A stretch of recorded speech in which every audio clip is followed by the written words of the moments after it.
Okay, can we all hear me?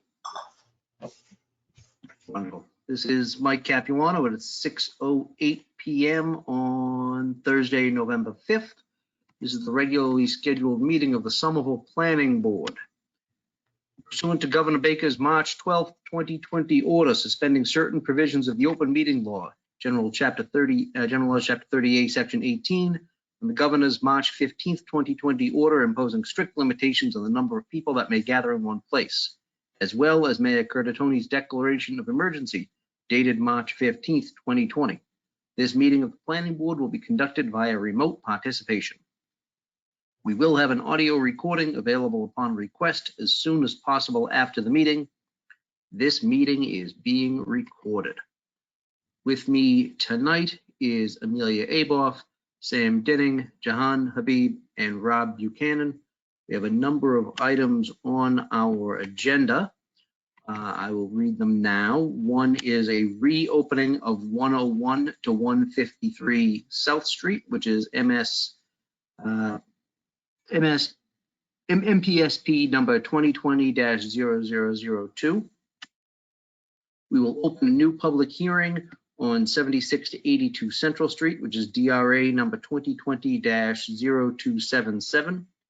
We have two other items on our other business, which is a presentation and discussion of the Winter Hill Urban Renewal Plan and a presentation and discussion of the Affordable Housing Overlay District.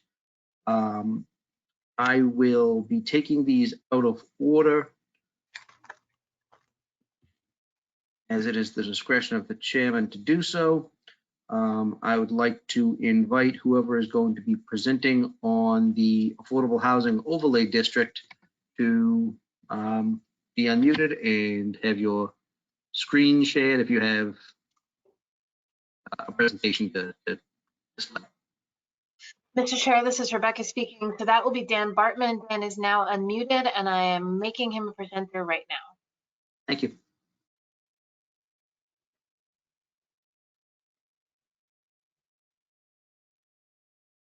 Okay, Dan.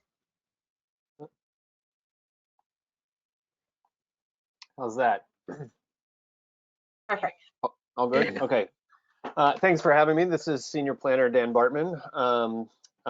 So tonight I have a informational presentation about the affordable housing overlay that the administration and the city's land use committee have written jointly. So this is a collaboration between all of us, and it's now been officially submitted into MinuteTrack. So we anticipate this being referred to your board for recommendation at the next city council hearing next week. The land use committee has asked me to provide you all with an overview with the idea that we might potentially be able to hit the ground running at the public hearing. We of course welcome public comment at the hearing and have no idea what everyone will bring up.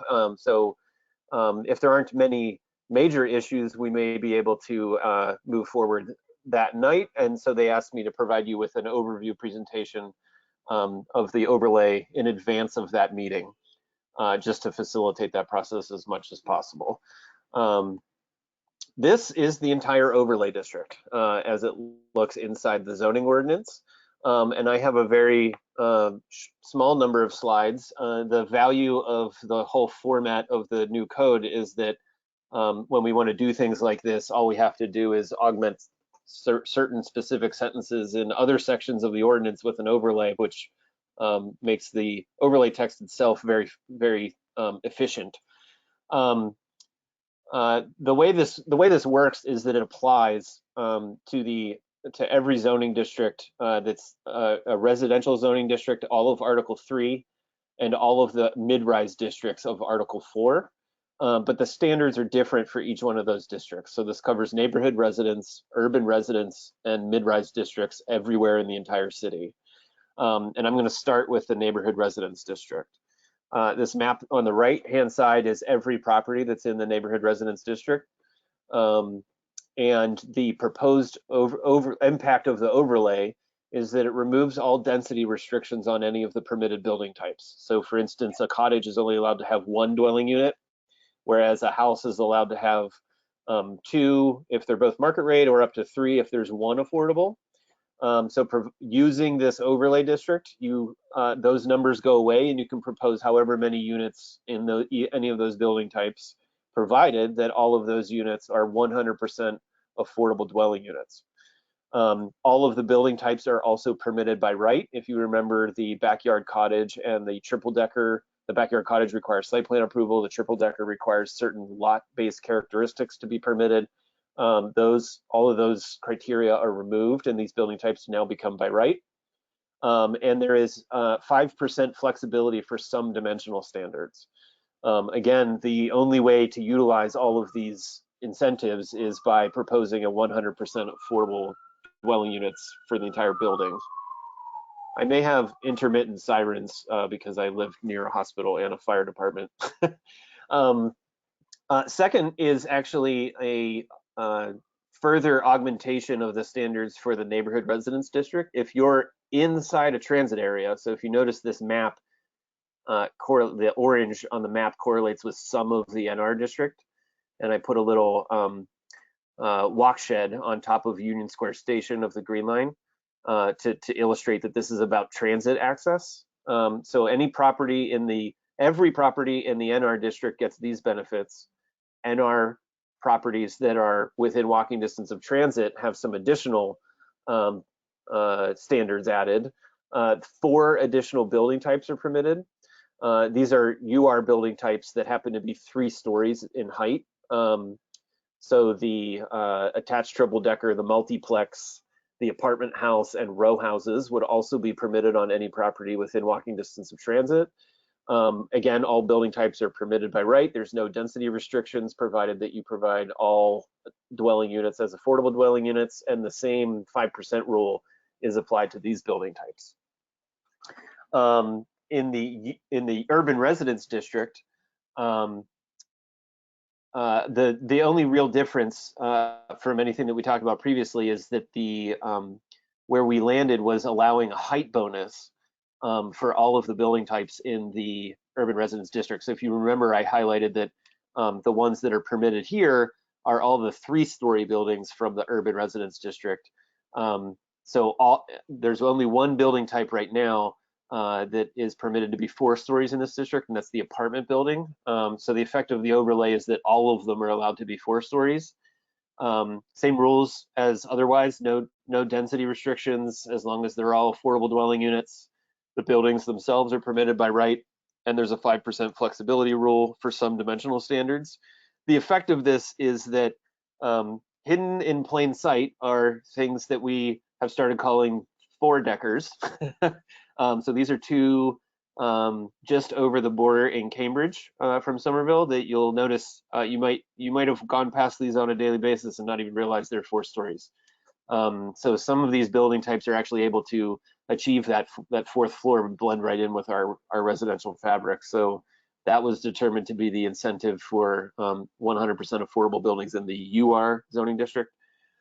And then lastly is the standards, superseding standards for the MR3 through MR6 zoning districts. Just like the other ones, there is no density restriction as long as all of the units provided are affordable dwelling units. There are 2 height bonuses. It depends on the condition of your lot. So any MR3 lot that is abutting NR is only permitted to be 4 stories, and that correlates with this whole concept. UR districts tend to be closer mapped towards the mid-rise districts anyway. So that is kind of based off of where the 4-story idea comes from. But all other MR3 through MR6 is allowed to be 7 stories. We spend a lot of time interviewing affordable housing developers, and there's kind of a sweet spot permitted by the building code to build what they frequently refer to as a 5/2 building, which is 5 stories of wood construction over 2 stories of concrete or steel.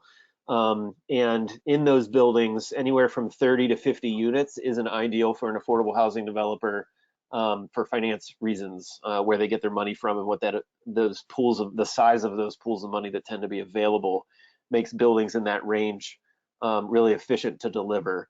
So the height bonus here goes, any MR district could be built up to a 7-story building, provided that it's all affordable.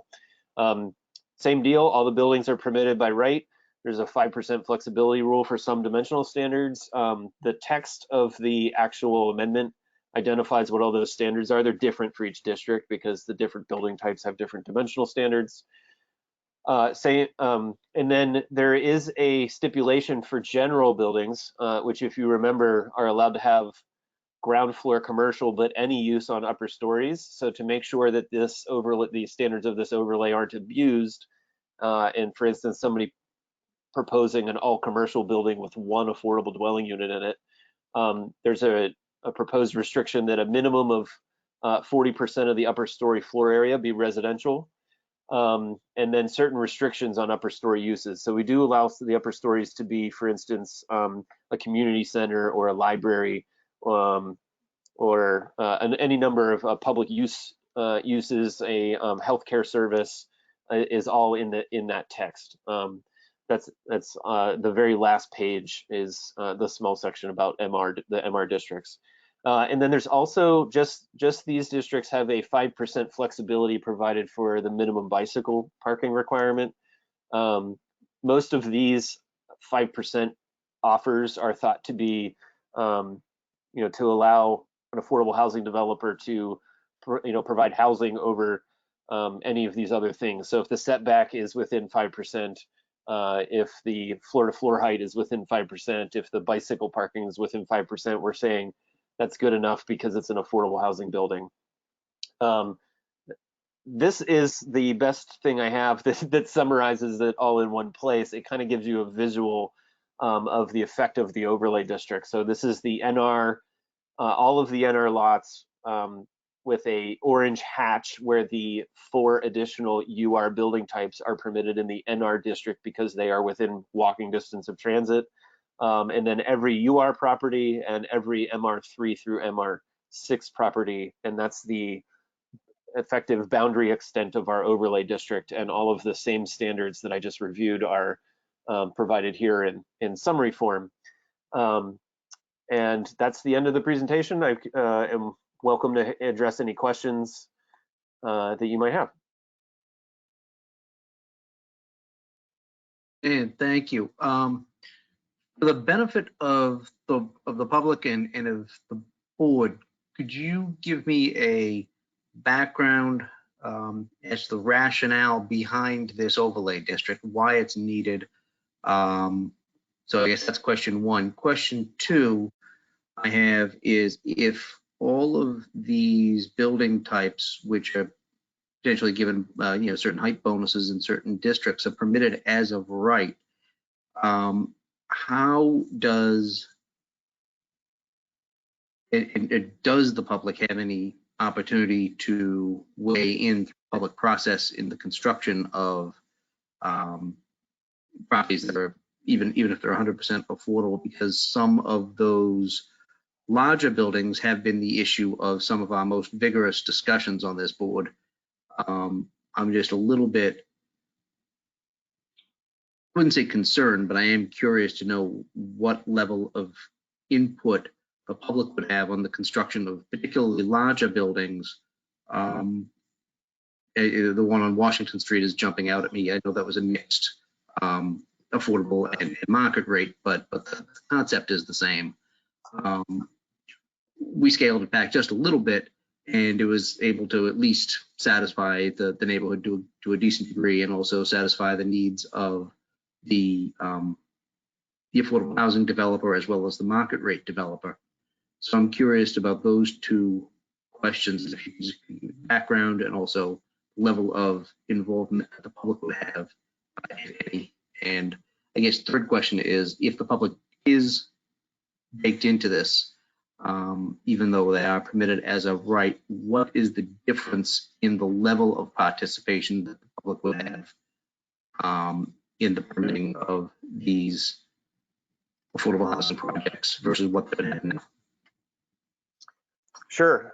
So the first one is the desire to incentivize purpose-built affordable housing to every degree that we can, in understanding the permitting process hurdles and dimensional requirements that frequently get in the way of an affordable housing project. So if I were to, so one of the things that I did with the housing division is spend about 4 months interviewing all sorts of developers, both market rate and affordable developers.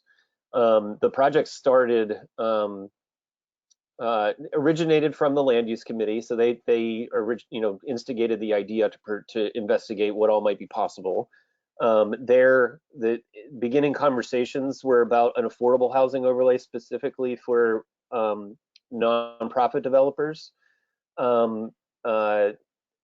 President McLaughlin had a specific interest in also wanting to try to find out if there was possibilities for market rate developers to provide over 20%. If you remember, the 20% is the minimum that they have to provide right now. So like what kind of incentives might be able to be given to them to provide 25% or 30%, and are those feasible? For the time being, we pursued interview process with a number of developers on both sides of that question. In the end, we decided to address this in phases and tackle the nonprofit 100% affordable housing developers first. Their needs and incentives are almost entirely different than a market rate developer. Aside from making things by right, I think everybody would benefit from more by right development from the developer's perspective. And the course of those interviews identified the any kind of discretionary permit process and even site plan approval as a huge hurdle because of the appeals process that can take place when an additional permit is required. If an affordable housing project gets appealed, you might as well just think of its funding as being taken away, because the delay that comes involved with ending up in court frequently means that your money will be reassigned to some other project that does have all of its necessary permits being approved or already approved. So it can cause you to lose your financing. Also, we didn't have a zoning district that actually permitted the full height under the building code. If you remember, the building code was updated after we had submitted our last draft of all of our districts, and so we weren't about to invent a new MR7 at that time period. But our mid-rise districts were intended to understand what can be built in that same segment of building type under the building code. So that's where this 7-story concept is coming from. The desire to not leave that story on the table because the building code permits it, but the zoning doesn't. And then there was some desire for dimensional freedom within reason, that for them and the housing advocates in Somerville, producing the house is more important, or the units is more important than making sure that the setback is 10 feet and not 9. So for instance, hypothetically, if that 1 foot was within the 5% rule, that building would still be considered by right and compliant with the zoning ordinance. So through the course of these interviews, we identified the things that would potentially get in the way if they were following the normal permitting process. So in the end, what this does is help to even the playing field for an affordable housing developer, because they already have a hard time competing in the marketplace for sites, and this makes their development, this entitles more development than what would be permitted on the same lot by right, or I'm sorry, as a normal non 100% affordable building. So that immediately gives them development capacity that a market rate developer does not have, but also gives them a more streamlined process,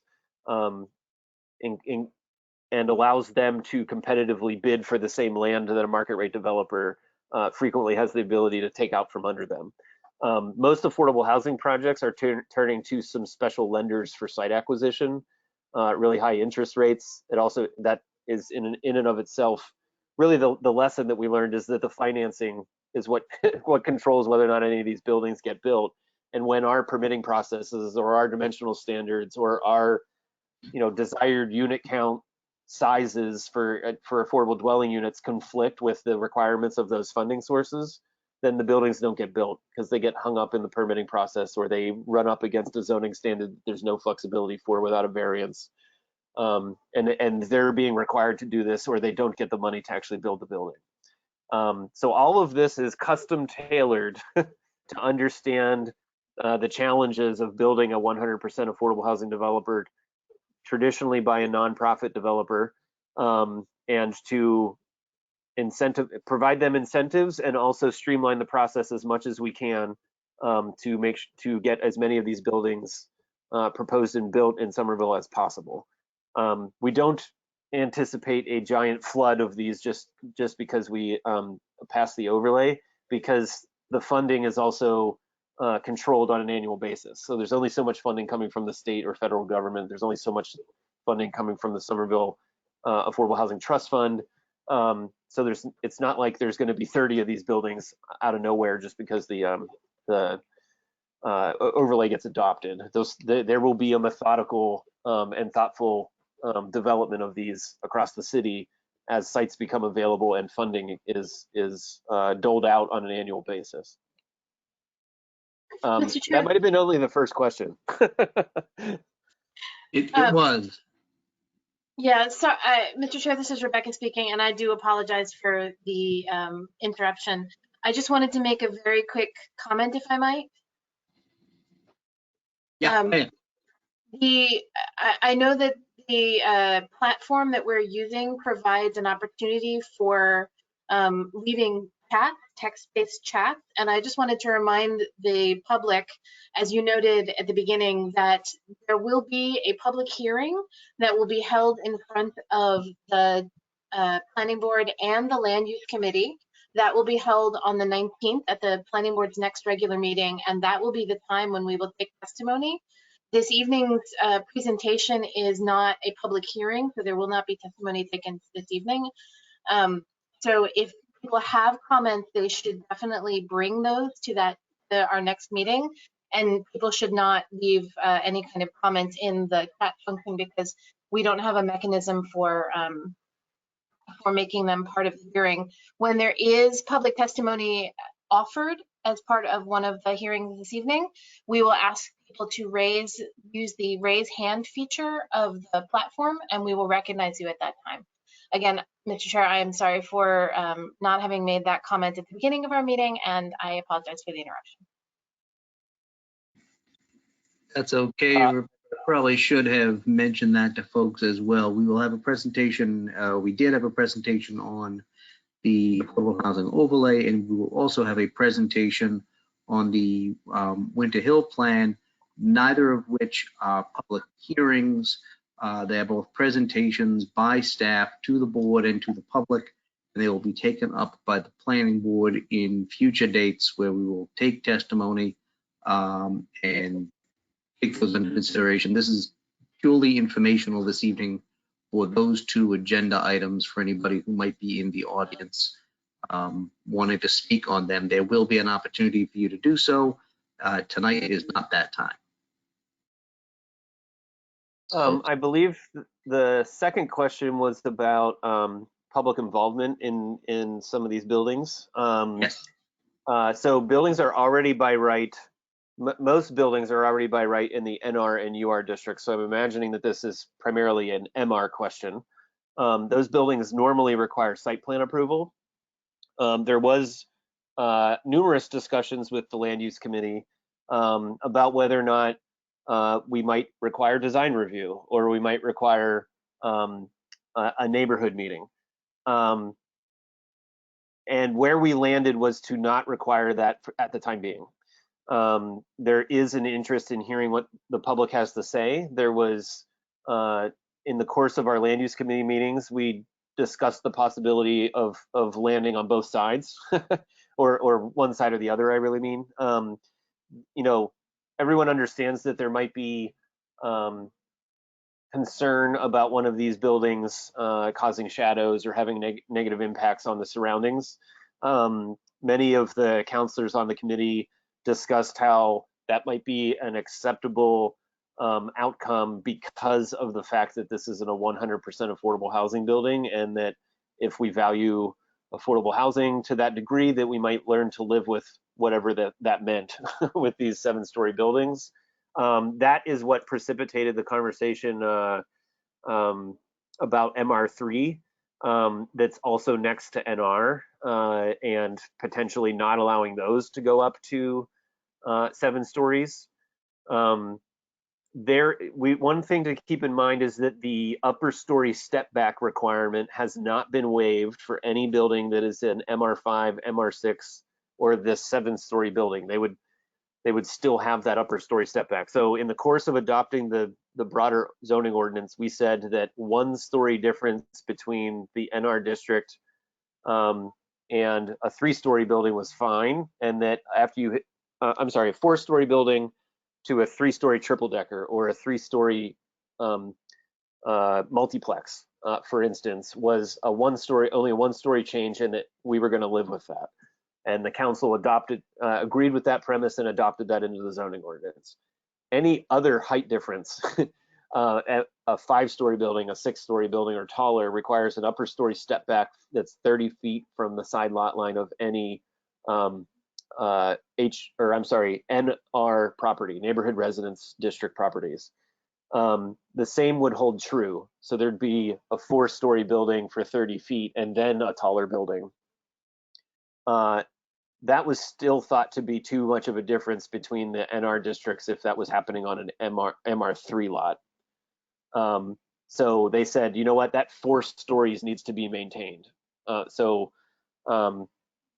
Essentially, because there's no additional stories above where the step back triggers at 5, it's a 4-story building that would always happen in between NR and any other development. There'd always be this 4-story buffer. That's the idea behind allowing 4 stories for UR. It's the idea behind 4 stories for an MR3 abutting NR. It's the idea behind the upper story step backs that every building in an MR5 or 6 of the base zoning ordinance has to provide if it's abutting an NR property. So you can see how it always is about transitioning up to those larger buildings from the NR district.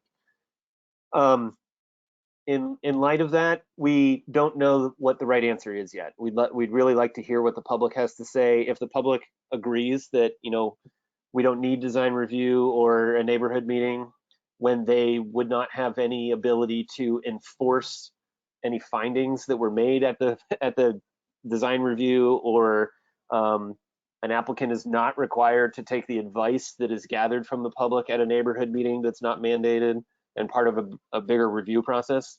So for instance, any project coming to you right now has to produce a neighborhood meeting report, and you would ask a developer, why haven't you followed any of the concern? Why don't you addressed any of the concerns that the neighborhood brought up at any of these meetings? But that permit process doesn't happen. Dan. But that permit process wouldn't happen for a by right building. So effectively, what we might cause to happen is a neighborhood meeting where everybody comes, says any concerns about the building, but still the affordable housing developer can then just propose a by right building. They're not necessarily doing it out of malice. They're just doing it to achieve the goal of building the affordable housing building. We assume that they will be interested in addressing every neighborhood interest that they can. But we don't want to. We also found ourselves not wanting to mislead the neighborhood into thinking that all of these will be addressed because you brought them up at a neighborhood meeting like they normally are. So there's a little bit of back and forth, even on the land use committee, about whether or not we should require one of those or not. For the time being, that's not in there, but it definitely was a discussion point. And I don't remember what the third question was. They were kind of merged questions, so you actually did answer both of the Yeah, two-part second question. So thank you. Those are the questions I have now. I do obviously want to hear um, from the public when we have the hearing on this in a few weeks. But those were kind of my preliminary questions on the background of this and the way this is functionally going to work if it gets. So I don't know if other members of the board have questions at this time tonight. Sam? Thanks, Mr. Chair. I appreciate how thoughtful and nuanced a lot of this proposal is. I think the considerations are pretty impressive, and how recognizing the practical barriers that often stand in the way here, not just kind of standing on principle, but getting into the weeds is great. That's really awesome. I guess in that vein, how much you had the 5% dimensional flexibility. On a practical level, how useful is that? This is my own ignorance, I guess. Frankly, that seems like it would be pretty minor in a lot of cases, and it might not offer a huge benefit, but I might not understand how useful that could be. So I can give you, like, I know that the minimum dimension of a cottage is required to be 22 feet. And I'm just picking a dimension off the top of my head. But the 5% rule would give it another foot to operate with. And that's the smallest building type and the smallest minimum width of a building type. So that as it gets bigger, it's more and more additional over 1 foot. That can go a long way. Whether or not 5% off your green score or 5% off of the minimum ceiling height provides the same level of benefit as the building width version or the maximum floor plate size, for instance.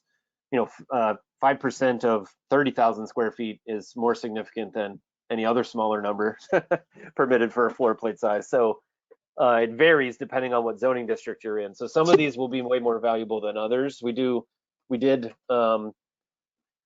try to focus these on things that were about bulk and fitting on the lot. So it has a lot to do with the width and depth of a building, the maximum floor plate, the related standards like lot coverage. Because if you're increasing your floor plate size, you need to be able to also increase your lot coverage. The height of buildings, facade build out. Sorry, another way to ask it might be, how'd you get to 5%? Why not 10? Why not 70? Like, where did 5% come from? It's effectively random. I've written this into a number of codes, other code projects I've done around the country. I've seen this expressed as anything from a 2.5% rule to a 10% rule. So I've never seen anything over 10%. 10% is a big range, though. I've written this more frequently, and I've seen other codes with this more frequently at 5% or less. So it's based off of seeing this in other places, that number. It's not that 5% of the setbacks was found to be making projects work. It was that the affordable housing developers were saying, when I'm 1 inch over, I don't want the project to be dead. It'd be great if it could just continue forward because it's close enough. So we had to pick a number. Yep, that's helpful. Thanks. Thanks, sir. Rob, go for it. I saw Rob first. Sorry, Amelia. Oh. Rob, then Amelia. So I had I guess 2 questions. One's probably the easier of the two. Can you guys still see me? Because I must have clicked. Okay, because I can't see you. But the first question is the map that you displayed that showed kind of the walk sheds around the MBTA stations, is that available with the fine grain detail, just so that people have access to it? Because I candidly couldn't really decipher specific parcels based off the PowerPoint. Yep. Councillor White has also asked me for like 11 by 17 maps to be posted. So I'm finalizing those with some street names for reference, because the map that you saw has no street names or even lot lines on it. It's just colored in area. So I'm trying to add those labels for everyone's reference. That's about how big we'll be able to get it, but you should be able to zoom in on the computer. It correlates with the light green transit areas, which is the half-mile transit area. So if you're in NR and in the transit area, that's where the 4 additional building types are permitted. So if you're in the transit area at all, it doesn't matter what green color you are. The light green, the darker green quarter mile is within the larger half-mile lighter green. So if you're in, you're included with these additional 4 building types. And then my second question was really more a question of, as best as I can tell, if there's anything in here that's going to be a potential flashpoint, I think it might be the notion of so-called 4-deckers in the NR district, sort of by right.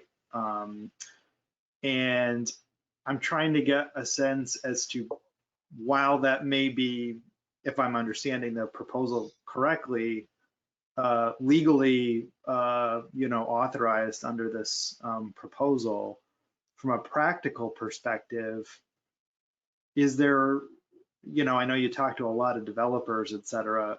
I'm just trying to get my head around, who's buying a 3-decker and has, is there even is it even financially feasible to build a 4-decker or add a 4th floor or build a 4-decker from the ground up in an NR district? Is that something that the developers that you spoke with, even contemplate, or is that really more of a just on paper sort of thing?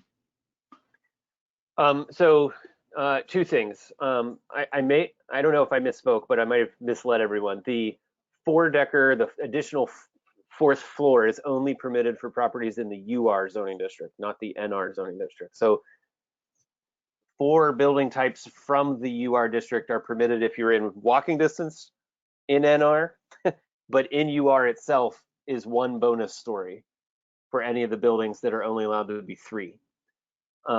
So if you are an existing UR property, you would be able to add an additional floor to your building, or you could build a 4-story building from the ground up. So the multiplex could be 4 stories, the attached triple-decker, semi-detached triple-decker could be 4 stories, the row houses could be 4 stories, and the apartment house could be 4 stories. The apartment building is already permitted at 4 stories. The original density bonus that was offered to the UR district was just more units inside the same buildings. And the feedback that we got was that the one is that the financing requirement, the money for this all comes with unit size requirements by bedroom and floor area. If we're only permitting more units in the same amount of floor area, we're immediately going to create problems with the requirements of the funding mechanisms. But also, it implies that an affordable building is going to produce more, for instance, 1 unit or 1 bedroom units than it might produce 2 beds or 3 beds, and that's not really the point. Isn't to just provide studios in the UR district. Studios are 1 beds, so that's we were looking for some way to give them more buildable floor area, and where the land use committee settled was 1 additional floor. Again, that's in the UR zoning district, the orange zoning district. Thank you. And Amelia, I saw you had raised your hand a few minutes ago, so I don't know if you still have a question. Yes, thank you. I had a follow-up, if you don't mind, to your comment about sort of the public engagement process around these developments. And I do understand Dan's points well about the financing hurdles that affordable housing developers face and how those differ from a traditional permitting process. The question I would raise, and I don't know enough about affordable housing financing timing to anticipate this, is whether there might be room in this scenario for a neighborhood meeting type process that would be non-binding but could occur at an even earlier stage of a project than would normally be the case, so that that conversation with abutters or with immediate community members could be had sort of before the financing timeline starts ticking. Because it does seem like having, even if it is at the developer's discretion to take community feedback into account, having a city-sponsored process to facilitate that interaction and collect that feedback seems to me like it still would have some value here. So I guess one of the things we have been discussing about the neighborhood meeting is whether or not it's a neighborhood meeting like what is standardized by the zoning ordinance right now and required, which is direct engagement with the city, with the ward councilor.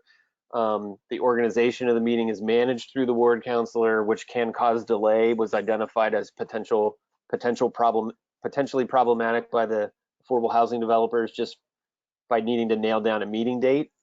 I guess one of the ideas might be, can we allow the affordable housing developer to, for instance, as part of their by right application, provide us with evidence that they've held their own neighborhood meeting to receive feedback about, one of the real values of a neighborhood meeting is figuring out if where they plan to put the driveway entrance and the garbage and the, you know what I mean? Like everything about how you abut your neighbors and interact with your neighbors is teased out at a neighborhood meeting. That could still take place without it being a formal one where, you have the ward planner from our planning and zoning division attends and takes minutes and records who was there. That's a really standardized process for when site plan approval is required or a certain type of special permit by the zoning ordinance. And so the question is, does this need to be run as that officially sanctioned neighborhood meeting, or could we alleviate some of the concerns about delay by allowing, for instance, SCC to organize and manage their own neighborhood meeting, provided that they provide us with the documentation of what they heard at the neighborhood meeting, what they did to react to what they heard, could be made just part of the application process, so that it takes place. And it's non-binding in that nature because of it functioning that way. But that might be a possibility. The city of Cambridge passed an affordable housing overlay. It has a design review, a non-binding design review that reports out to the Cambridge Housing Trust Fund. At least it did in the last version I reviewed right prior to adoption. So they might have made changes when they adopted it, but we've speculated about whether or not something like that could happen. Our Affordable Housing Trust Fund does not have as much funding as the Cambridge Housing Trust Fund at the moment. We do expect just the nature of development in Somerville to help liquidate some of the or provide more assets to the trust fund over time.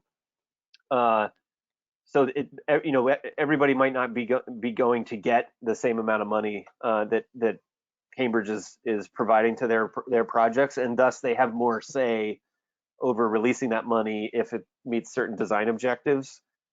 We might not have as much of a is that a carrot or a stick? I guess a stick.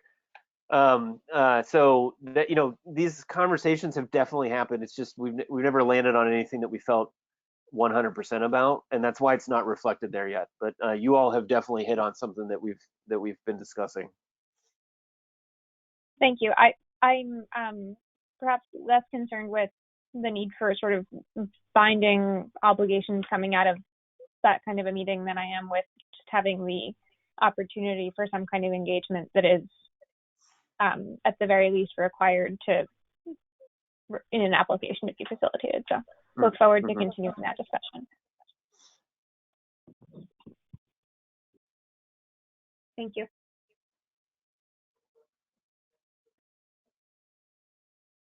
John? Thank you, Mr. Chair, and thank you so much for the presentation. This was extremely informative. I do have two questions that are related to affordable housing developments that have a commercial component. I recognize that there's a 40% residential requirement. However, I'd like to better understand whether this plan addresses any of the commercial units within a larger development. I assume that there will be market rate with the affordable housing on the upper levels. So that's the first question, just to confirm what the status would be. And the second question is really gauging developer interest. In your experience or your interactions, how many developers have come forth or expressed interest in a commercial/residential mix?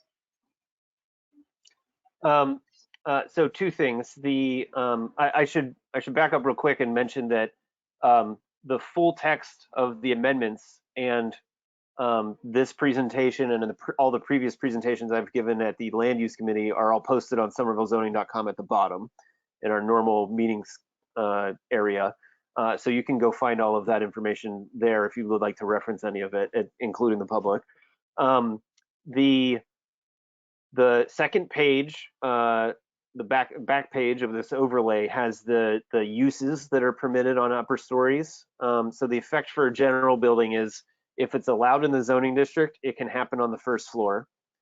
The second floor and any floor above for a general building can be this smaller list of uses that are listed in the overlay district, also provided that they're permitted in the underlying. And then the remainder of the building must be at least 40% residential. We do anticipate that the residential component would always be on the upper floors. And we are discussing two such mixed-use buildings in Union Square. There's a lot of moving pieces, so they're not solid projects yet. There's no proposal in front of us. There's a lot of discussion about what's possible, and the thought process behind only 40% of it being residential is about some of these specific services that are permitted would be highly advantageous to live above if you're also in a deed restricted affordable unit and have less choice available to you. So living right above your doctor or a library or any of these resources, community center, a government office, these could be highly advantageous. So that's where that thought process is going, is the commingling of or co-location of things that would be mutually beneficial for these households is what that list is predicated off of. So you'll notice daycare is there. If you only have to take the kids downstairs, it could be really, really beneficial for picking them up and dropping them off on the way to and from wherever your job might be located. So that's where that all came from. And yes, we are talking to at least two different teams they're discussing two different locations where something like this might be able to happen. Thank you very much. Thank you, Mr. Chair.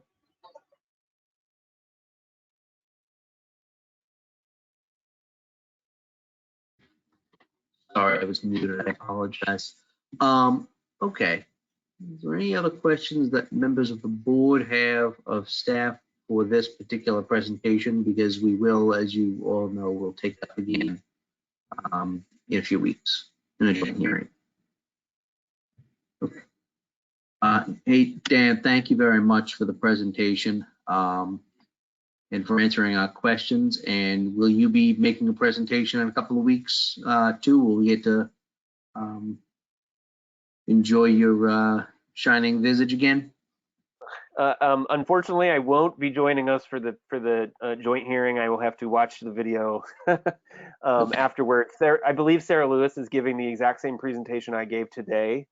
So it's for the sake of the public that might not have joined us today at the joint hearing. The primary objective being that we developed this with the Land Use Committee of coming to this meeting was to bring you all up to speed and then primarily receive public comment at that joint hearing, and then depending on what we hear, either moving forward if there's nothing else needed or making recommended necessary changes, or if both boards decide it's necessary, we can have another meeting afterwards. So the land use committee wants to make sure that you know that they're not trying to force anything. They're if everybody's on the same page, they're willing to move forward, provided they find themselves in that same with that same understanding on the 19th at the joint hearing. But both of you and them might say, you know what, this needs more time to figure out a couple things. Thank you very much for the presentation. No problem. Thanks for having me. Yeah, we have another presentation. I don't know who is doing it, but let me open up our agenda so I can actually call the Winter Hill Urban Renewal Plan. Yes, for Mr. Chair. presentation. Yes. Sorry, Mr. Chair. This is Rebecca speaking again. Economic Development Planner Lauren Grego is here to be presenting, and Lauren, I will be making you a presenter right now. Thank you. Hi, Lauren. Hi, how are you? Great, thank you. Good. Can everyone see my screen? Yes. Okay, great. So yes, as Rebecca mentioned, I'm a specialist in the Economic Development Department, and I'm here tonight to talk about the Winter Hill Urban Renewal Plan. To get a urban renewal plan passed in Massachusetts, we need 2 related votes from the planning board. The first is confirmation that the urban renewal plan is consistent with a local survey. And the second is that it is consistent with the city's comprehensive plan. And in that case, this is Summer Vision 2030. We are in the midst of updating Summer Vision for Summer Vision 2040, but as that has not been adopted quite yet, we're specifically focused on Summer Vision 2030.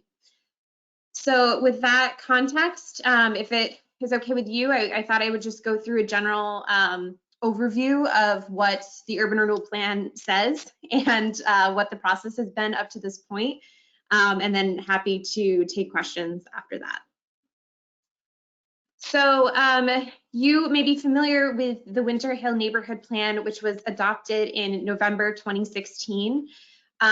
This is definitely the starting point of the Urban Renewal Plan and our implementation efforts in the district. The neighborhood plan really envisions a return to the Main Street roots of Winter Hill. Back in the day, it was a thriving commercial district. It had streetcar access. It was a place where you could do all of your week's shopping in the same area, and we really want to bring that back. In addition, safe bike and pedestrian connections were another big priority for the community that came to light during this neighborhood planning process. In terms of implementation, the plan did talk about doing potentially urban renewal and identified specific real estate opportunities in the area. This shows all of the different ones that had come up. The first up the top is Temple Square, but we also had the lot up the street where the Winter Hill Loan Center and the urgent care is now. There was consideration about the pavement surrounding the brewery block, as well as some property on Mystic Avenue, and then some city-owned property that abuts the Foss Park, which is owned by the state. So we sort of ignored the Mystic Ave component, frankly, because there has been development along that corridor since the plan was adopted. And we did talk with the community for over the course of almost a year about whether they would like to see all of these different sites included in an urban renewal plan, if these were all equal priorities. But really, it was apparent that Temple Square, that vacant Star Market site that has been vacant since 2007, this has been a huge frustration for the community. And there was a lot of energy from the neighborhood around this particular site. So I think this Somerville Redevelopment Authority is thinking about potentially including some of these other sites in future efforts. But for now, the urban renewal plan in front of us is really focused on this, this project area around the Star Market site. You, I'm sure, are familiar with this site. It's kind of hard to miss. This is a location that's really crucial to Lauren, this board is intimately familiar with that site, as Rebecca might remember. Yes. So it's right in the heart of that commercial district. It has a lot of prominence, particularly as Gilman Square comes online late next year. This is really a gateway to the neighborhood, and it's just so frustrating to the community members to have it sit in the condition that it's in over such a long period of time. And the actual project area, I want to be clear, is not just the Star Market. We're talking about a few different buildings here, a few different parcels that are incorporated, but they're all part of Temple Square as envisioned in the neighborhood plan. So I will walk through some of these individual components of this project area just to make sure everyone's kind of on the same page with what's included here. So first we have 15 Temple Street, which is the current Walgreens. It's a building in pretty good condition, but it's definitely not situated for an urban environment like Somerville's. You can see from the photos, the only entrance is from the parking lot. It's kind of a hostile experience from the pedestrian. So really doesn't meet a lot of the neighborhood plan goals and expectations for this area. Next, along Sewell Street, we have a number of really just vacant parking lots that we're talking about. So the first is Sewell Commons, which the neighbors actually tried to kind of take over and turn into a park for themselves until the owner sent them a cease and desist. So really it's just an empty piece of pavement. And as I'm sure you're familiar, there's a pretty steep change in the elevation towards the back of the lot. Is probably about an 8-foot drop between these lots on Sewell Street and the rest of the site on towards the Star Market. Just abutting that site, Sewell Commons, there's also Sewell Court, which is a private right-of-way currently being used for parking for the adjoining condo building. And then finally, there's one more Sewell Street lot that is another smaller parking lot. Same retaining wall here, obviously not in a great condition, not really being used. Star Market, we discussed, very familiar with this board. This, I probably don't even need to show you these photos. It's in bad shape. We can see the graffiti. We can see that the glass has been broken. Historically, it's just really deteriorated over the years. And then finally, we have two corner buildings. The first is Winter Hill Liquors, which has the Brazilian Times office up top. They are a really important Portuguese language newspaper in the Northeast region. This building is pretty much in sound condition. It was satisfactory in our survey.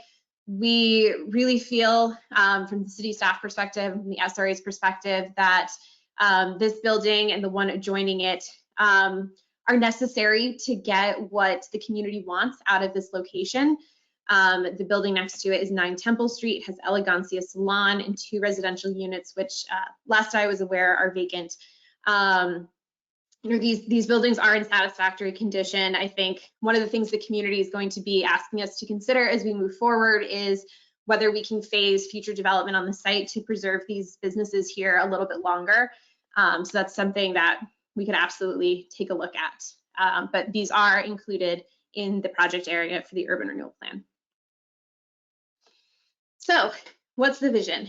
The idea here is that we would take the whole project area and subdivide it into 3 different sections. D1 and D2 would sort of be an earlier phase for us. The expectation is that D1 would become a park, a green open space.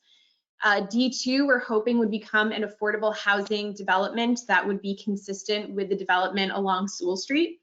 So the understanding there is that the SRA and the city would work together to sort of move those along with the necessary partners as soon as possible.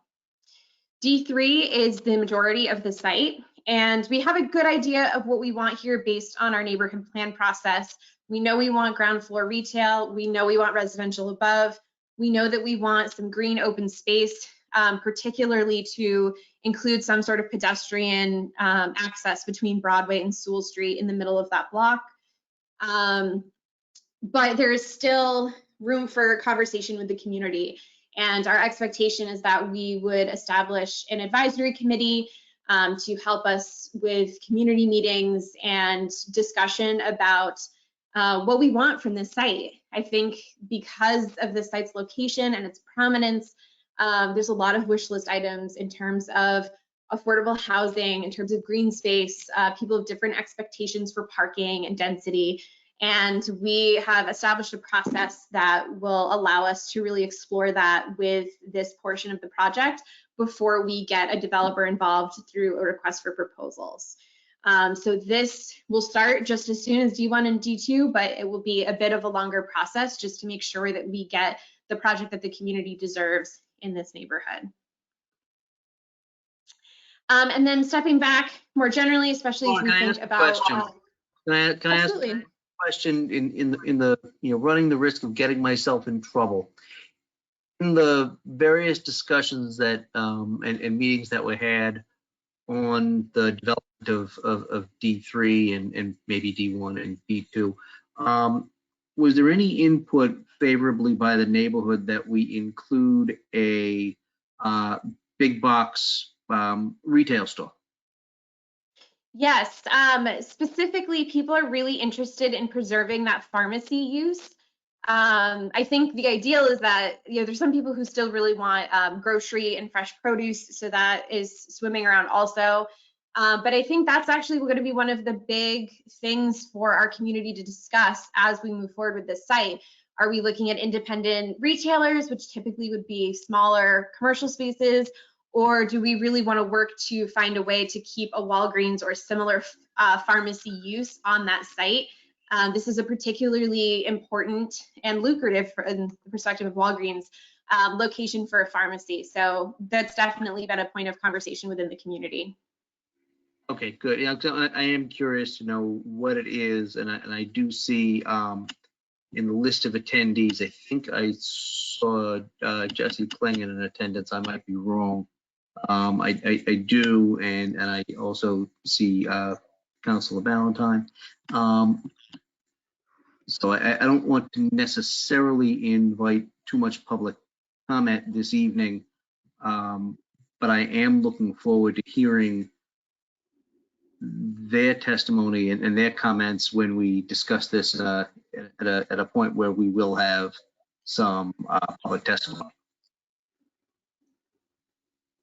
Absolutely.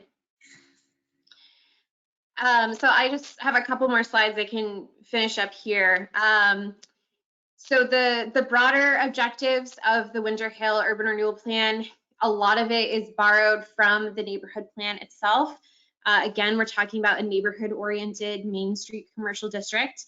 We're talking about green and open gathering spaces, both for the important environmental benefits that this would provide this neighborhood, which is a moderate heat risk according to our climate plan. We also are looking to create a more bike and pedestrian oriented, more urban development that fits with the neighborhood character. And we're also really interested in how this could support our efforts to minimize displacement. We're seeing evidence that there's a lot of condo conversions happening in this neighborhood. There's some signs of instability, and we know as the Green Line extension comes in, that sometimes pushes rents upward. We're hoping that facilitating the creation of more housing units in this neighborhood could potentially temper that a little bit. So that's something that we want to be keeping an eye out for and testing as we implement. Equitable outcomes is another priority for us, as well as obviously redeveloping the vacant lands. And then for just the general purposes for anyone in the public on this call, our hope is that we would get the votes from you soon in this process. Our next step is to have a city council public hearing that has been scheduled for November 18th. So if there are members of the public that are looking to weigh in on this, I think that is really your best opportunity at this point. We'll talk a little bit more about how to do that. From there, the city council would approve, and then it goes back to the state to approve, but that is less of a public process and more of the state sort of reviewing and making sure that our plan meets the state regulations. And if folks want to know more about this and want to get involved or want to participate in that public hearing, we have a page on Summer Voice where we have all of the information about the documents, We have the upcoming meetings. In addition, people are also welcome to write written feedback to the city clerk, which can also be shared with the councilors in advance of the public hearing. So I encourage anyone listening to head there with any other questions. So does the board have any questions for me? I can pause there. I do, Lauren, and it's procedural. Could you explain for the benefit of the board and of the public, you had a slide, I don't know if you could bring it back up on the timeline. I think it was just maybe second to last slide. Yeah.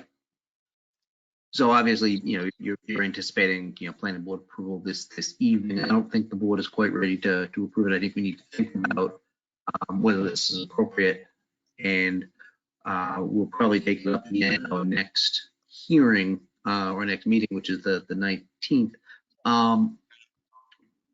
Does the city council require planning board approval in order to render its approval or disapproval?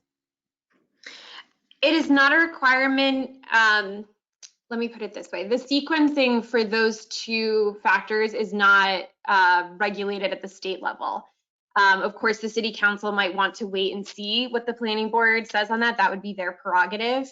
But these are two steps that can happen in parallel. It doesn't necessarily mean that the planning board needs to happen first and then the city council. It could go in either order. Okay, because perfectly, speaking only for myself, it would be beneficial for me as I think about this this plan to hear what members of the public have to say and what members of the council have to say. So I'd like to try to think about potential approval based on kind of what gets fleshed out at that public hearing on the 18th. I think that makes sense because this isn't a public hearing, but I do think it's beneficial to hear what people do have to say about the presentation that you've made. That's one. Two, there are certain votes that I think the planning board needs to make. Could you let us know and let the public know what it is that the planning board's responsibility is as it relates to this urban renewal approval plan? Sure. So the first component is whether the survey, whether the urban renewal plan is based on a local survey. And to that question, that includes both, do we have accurate data about the boundaries of parcels? Do we understand where parcels begin and end? And have we, on the ground assessed those parcels to understand what their condition is? That is true. We've done those things. We have GIS data through our assessor's office, and I have conducted a on-the-ground survey of the condition of the buildings and of the property in the project area. The second vote on the line here is whether the plan conforms to the comprehensive plan for the community. And to talk about that for a minute, for Summer Vision 2030, again, that would be the plan that the board is considering for the purposes of this vote. By my count, we check 52 of the many, many goals and actions listed in Summer Vision 2030. I believe that it is consistent with Summer Vision, and we've looked through sort of the specific components of Summer Vision that it promotes in the vision that it lays out. And although Summer Vision 2040 is not adopted and therefore is not on consideration for the planning board's vote in that regard, I would like to just mention that we did include components of Summer Vision 2040 in our thinking of this process. In particular, equity is a huge priority that came out of Summer Vision 2040. And although it is not required by state law, we included an equity analysis of this project as an appendix that really pushed our thinking about the objectives and how we were approaching this project. So although you are not able to vote on whether this is consistent with Summer Vision 2040, I'm sure that some of you might be thinking that, and I do believe that it is also consistent with the update as it is so far drafted. Great. Lauren, thank you very much.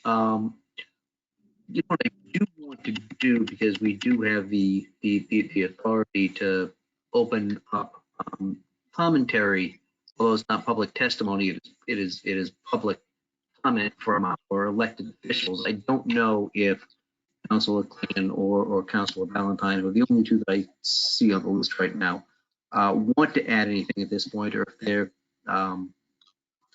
they have something else or whatever. I'd just like to invite them to address the planning board if they choose. Mr. Chair, this is Rebecca speaking. If either of the councilors wants to raise their hand, I will unmute them. I see that Jesse Klingon, Councilor Jesse Klingon has raised his hand, so I will unmute him now. Thank you. Jesse, you're self-muted, but you're unmuted on our end. Thank you, esteemed planning board. I'm glad to be here. I just want to say I'm grateful to the economic development team and Lauren for doing as much legwork as they have. It's been the process has been really robust. We've had lots of community meetings. I'll just say this, though, and I've probably said this before in meetings, I knocked hundreds and hundreds and hundreds of doors when I was running for office, and the number one question that would come up first and foremost, what's happening with Star Market? And that was 4 years ago, and I remember one of the first meetings we had on this round after like development stuff fell through with like a private developer. I remember this woman in the front row when we first we weren't sure how the public was going to take, okay, let's start talking urban renewal plan, and this woman goes, why is it taking you 10 years to do this? So that kind of set the tone for most people's sentiments and attitudes towards a renewal plan. So as far as the details of what the community wants to see, I look forward to that process, but I have no doubt in my mind that the community wants to see something happen at the site. And I'm particularly excited about the lower lots. I'd like to see those as they get severed. I really look forward to seeing something happen on those lots. There's really exciting possibilities. As for the main parcel, again, there's going to be a community process, and I think there's a lot of great ideas out in the community.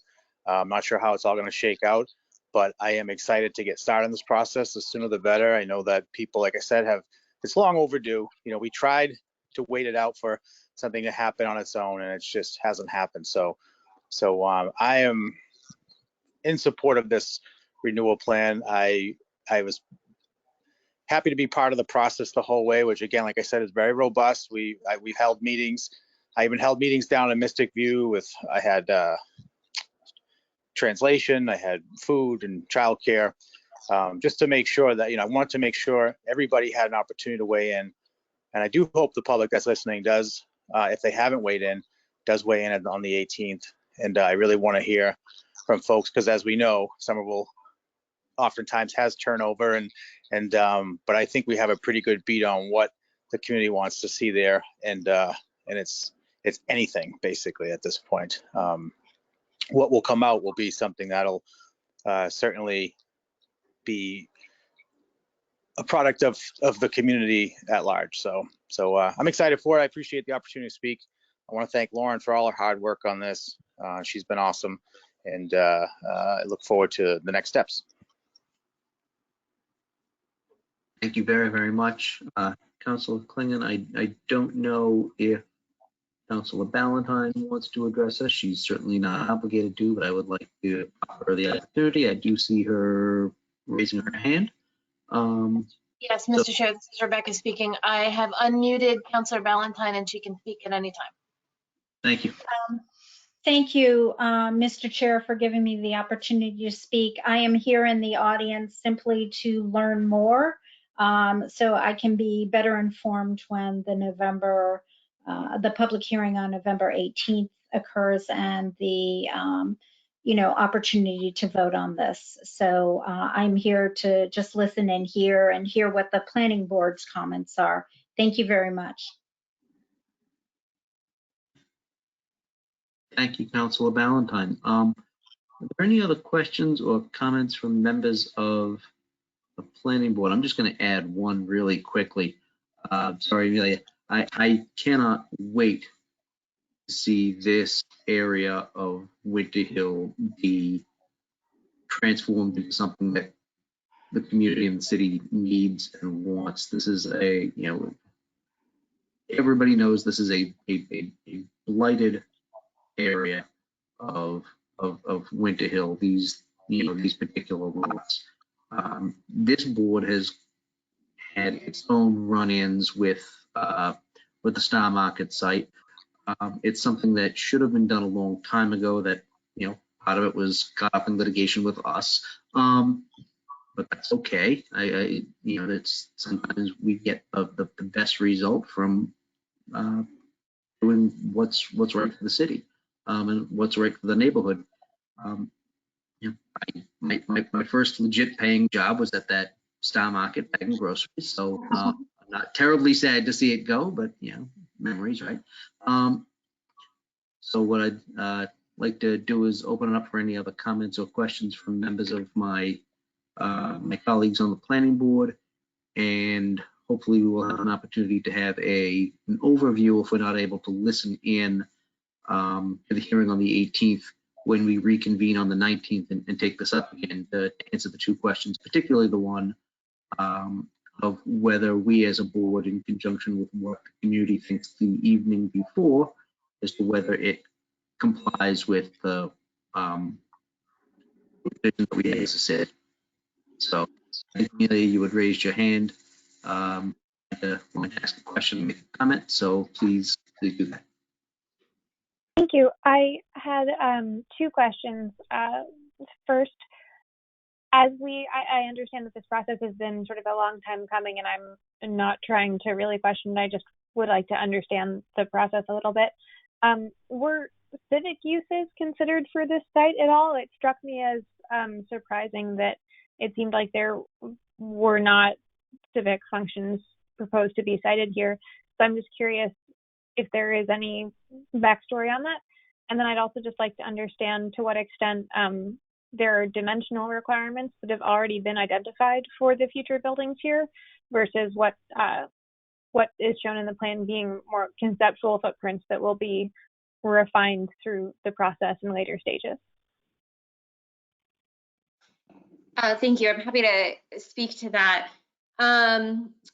So to the question about uses, this is the rough program that was established through the neighborhood plan. And so that has definitely been our starting thesis going into this process. However, we have had a lot of feedback from different community members about including things like trying to incorporate potential civic space. Really, the way I'm thinking about it is I think people want a lot of public benefits from this project. And we have different sliders that we can play with. Maybe we want more affordable housing, and maybe that means less green space. That's something that our community is going to have to talk through the process. We've established a relationship with a real estate expert that is going to be participating in the meetings with us.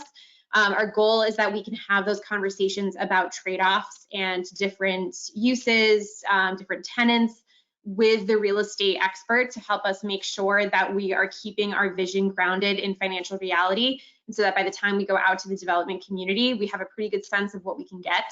I think that's going to be a long, complicated process because it's a lot of different opinions in the community, and that'll be our job to sort of synthesize all of that.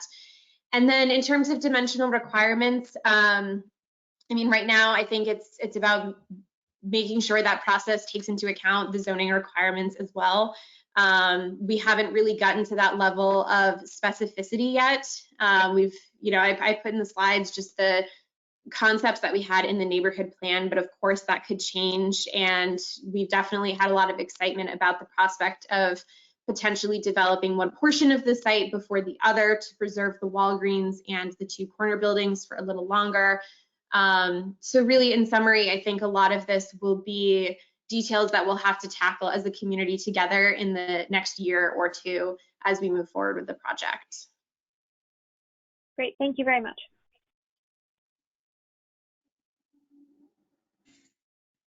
Justin. Thank you.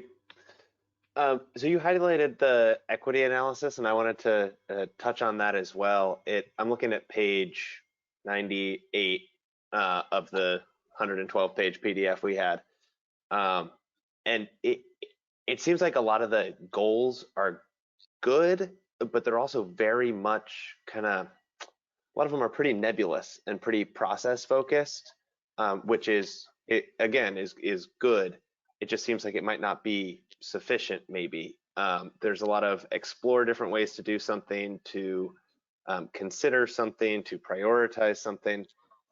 And I guess I would ask here and maybe suggest if there's still any redrafting being done. What does that mean tangibly? Are there any ways of setting benchmarks of this is what we will or won't accept? Is there something we can do more tangibly to make equity a reality, not just something we talk about as a value?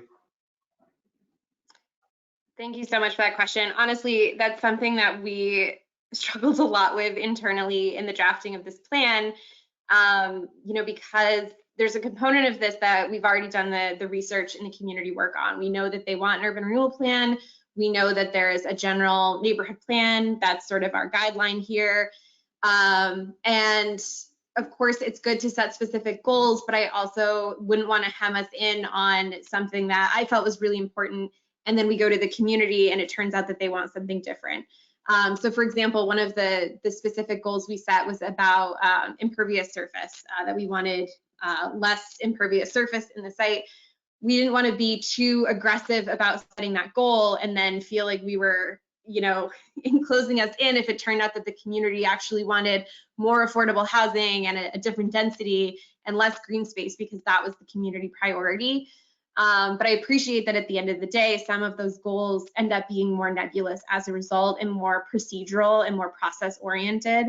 Honestly, it's a line that we're sort of balancing between, but our priority is really to focus on procedural equity in this next round of community meetings, to make sure that we are getting to a lot of different members of the community to understand what project would be most beneficial to the neighborhood here. And it's not necessarily a really specific measurable goal in that regard, but I think it's the most important to make sure that we're setting ourselves up to listen to what the community prioritizes here.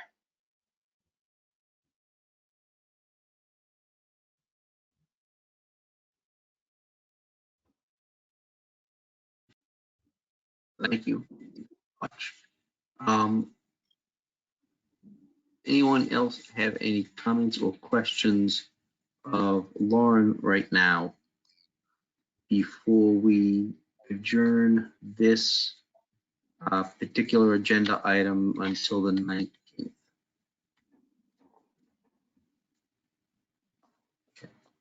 Mr. Chair, this is Rebecca speaking, if I may. Yes. Yes. I just wanted to take note for the good of the audience that although, as we discussed earlier, we're not taking comment via the chat, but I did post a clickable link in the chat for people to reach the Summer Vision page that Lauren highlighted, so that we can collect your comments at that location. And also, we're happy to take public comments on any of the projects that are here tonight via planning@somervillema.gov.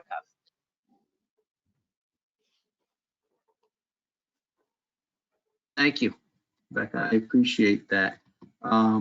We are going to continue the discussion on the Winter Hill Urban Renewal Plan to our next regularly scheduled meeting, which is the 19th.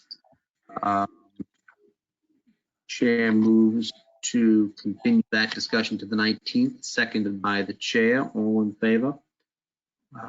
Chair votes aye. Ben votes aye. Amelia votes aye. Jahan votes aye. Rob votes aye. That is being continued to the 19th. We have up next, let me open up the agenda, sorry all. two cases. One is 101 to 153 South Street, and one is 76 to 82 Central Street. What I'd like to do real quickly is take a 5-minute recess, and we will reconvene in a moment. So it is 7:32. Let's say we're coming back at 7:40, and we will take up the Central Street application. And I will have the clerk at that point read in the notice of public hearing. So I will see you all in a few minutes.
Are we ready to go back on the record?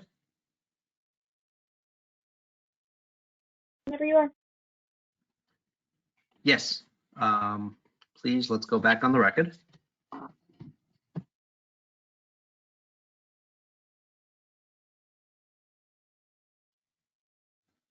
Rebecca, could you let us know if we're on? Mr. Chair, I was having some audio issues. We are still recording, yes. Okay, perfect. It is 7:41. The planning board is back on the record.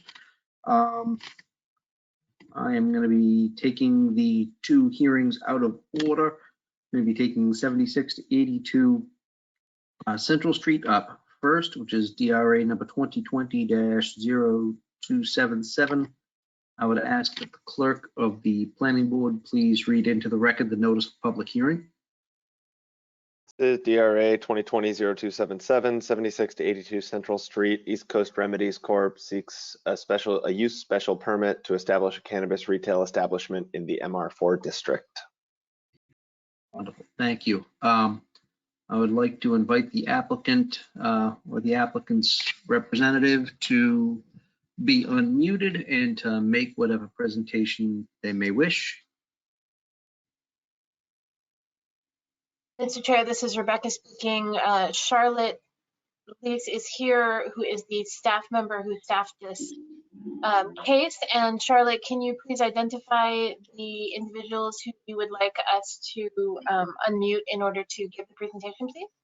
Yes, this is Charlotte speaking. I actually have unmuting privileges. So I've unmuted David Giagrande, who is the traffic consultant, Gladys Vega, Leah Piandosi, both versions of Rich DiGirolamo, and Will Chalfant. Thank you. I'm expecting that one of multiple versions of Rich DiGirolamo may make the initial presentation. Good evening, Mr. Chairman. This is Attorney Ann Vigorito from 424 Broadway. I will be doing the presentation this evening. Thank you. Okay. And if any time you can't hear me or you need something clarified, please let me know. I know in these virtual hearings, things have changed and I want to make sure you get everything. So I do. And do you have, I mean, the planning board has materials on this application. I don't know if you have any visual presentation that you need to have shared for the public's. I do. I mean, Charlotte does have the plans, but if necessary, Will Chalfant, who is here this evening, the architect, he could do a shared screen if it's necessary, but I do believe Charlotte will have it. I mean, it's what you want your presentation to be. All the materials that the planning board has publicly available on the website, but I did, you know, obviously some folks do like to have a visual set of charts. Go for it. Okay. Well, thank you once again, Mr. Chairman and members of the board. Like I said, this is Ann Vigorito. I'm an attorney at 424 Broadway, Somerville. I am here before you this evening representing the applicant, East Coast Remedies. They're proposing to establish an adult use cannabis retail sale dispensary for the site located at 7682 Central Street, and that does sit at the corner of Highland Avenue. East Coast Remedies was one of 17 applicants in the first round. Then they became one of 9 that actually got an interview from the Mayor's Advisory Committee, and then they became one of 3 who was awarded a host agreement. They are the first Group A economic empowerment applicant to come before your board. That being said, I will move forward. There was, just to describe the site to you, it's 4 existing storefronts at 7682. The proposal is to create a 2,900 square foot space. It's basically the 4 stores will be combined. It's 1,500 square feet on the first level or the main level, and then the remainder is in the basement. We had extensive neighborhood meetings. I would like to thank Councilors Niedergang and Camden for their tremendous help in setting these meetings up. There was one in the fall of 2019. I was not present for that one. And the neighborhood did have quite a bit of traffic concerns. So we then hired design consultants who did, an elaborate, obviously, the traffic study. And we had a second meeting on January 13th of 2020.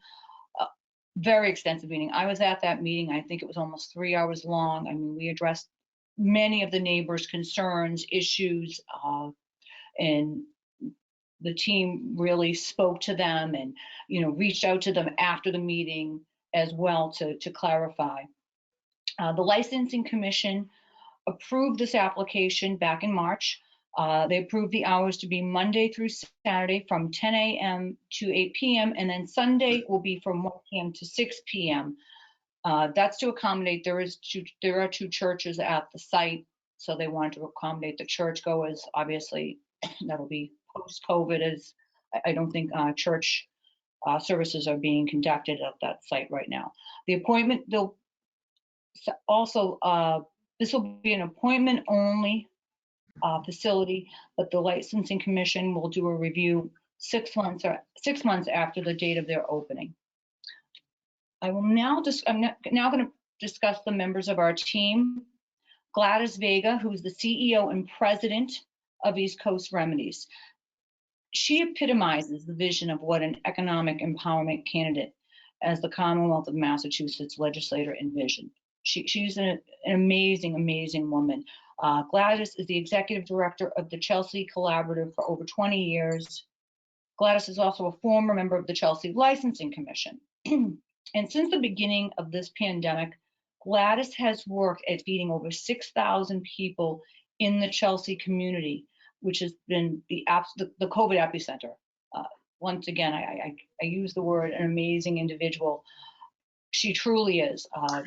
And right now, presently, she is doing some missionary work in Santo Domingo. She is on with us.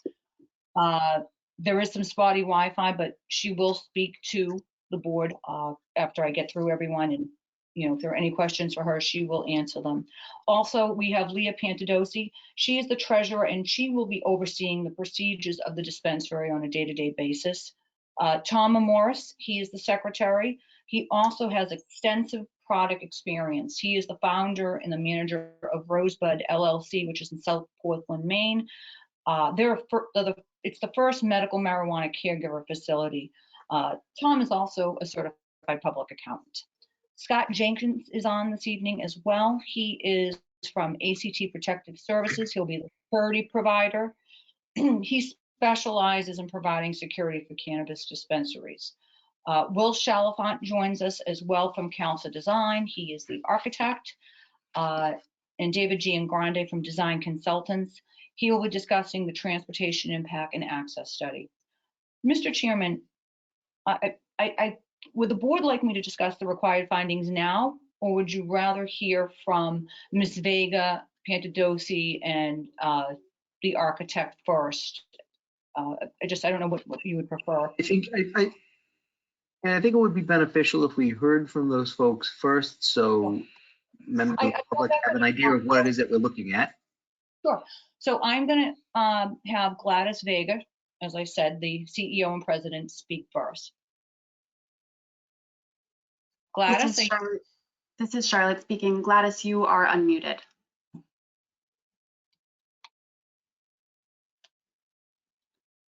Hi, Gladys.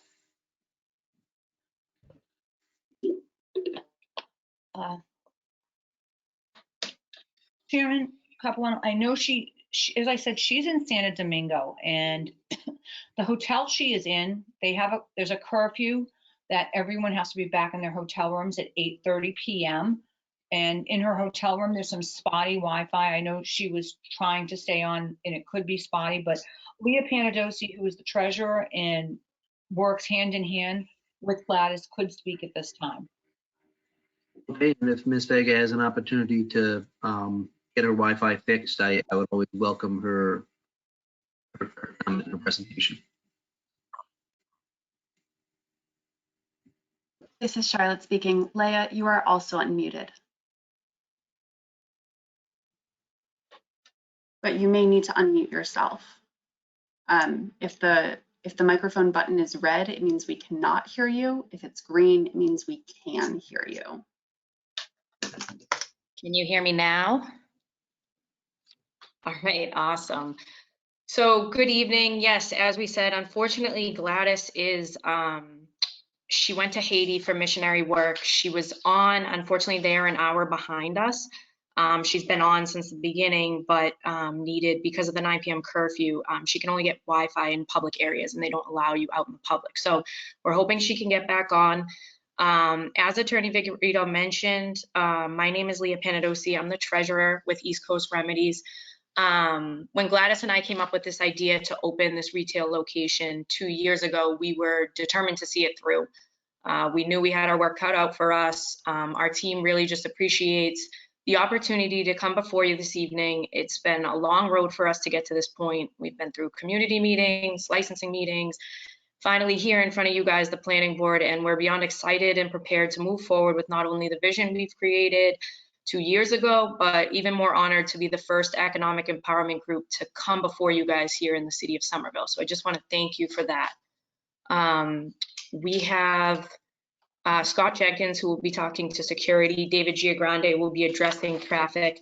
And I'll hand it over to Tom Morris, who will introduce himself. He's the secretary of East Coast Remedies Group. Mr. Chair, this is Charlotte speaking. I have unmuted Tom Morris. Thank you. Can you guys hear me? Perfect. My name is Tom Morris. I run and manage a couple medical marijuana stores up in the state of Maine. I also own and manage a distribution company on the medical and adult use side. Up here in Maine, we're getting primed for adult use sales coming into 2021. My involvement with East Coast Remedies is coming in as the retail expertise for the company and just sharing a lot of the lessons and experiences we've learned up in Maine and making sure that this new business runs as efficiently and successfully as possible. So one of those areas is product procurement, instilling the right retail practices, making sure that our seed to sale tracking systems are where they need to be at both the state level. And I'm here tonight just to help answer any operational questions that would come from the retail store. If you guys have anything, I'm happy to answer some questions. Thank you.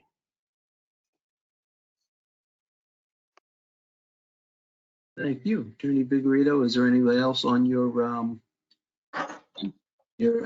side that'd like to make a presentation? Well, yes, I'm going to go back to Leah Panadosi. She's going to talk about the POS system they'll be utilizing, as well as the parking for the business, because I know folks are all familiar with this site. It sits at the corner of Highland Avenue, and there's a parking lot across the street at 155 Highland Avenue, and that parking is exclusively for the building at Highland Avenue. So we've done some extensive plans with having a, I guess we'll call him a parking concierge for the appointment only setup, but Ms. Panadosi will discuss that as well as the POS sales. Okay, thank you.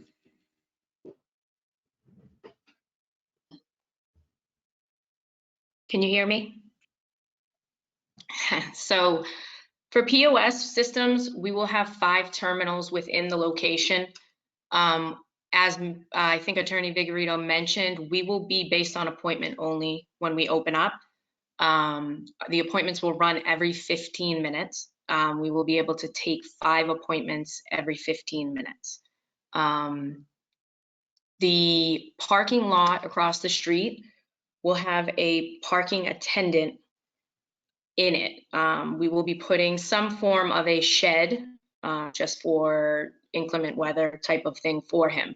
There will be a gate attached to the shed. The gate will not remain down. The gate is there for organization to help him control the parking situation. So the goal is to have a parking concierge attendant who will help to basically see through it that there is no disturbance of the traffic, people coming in.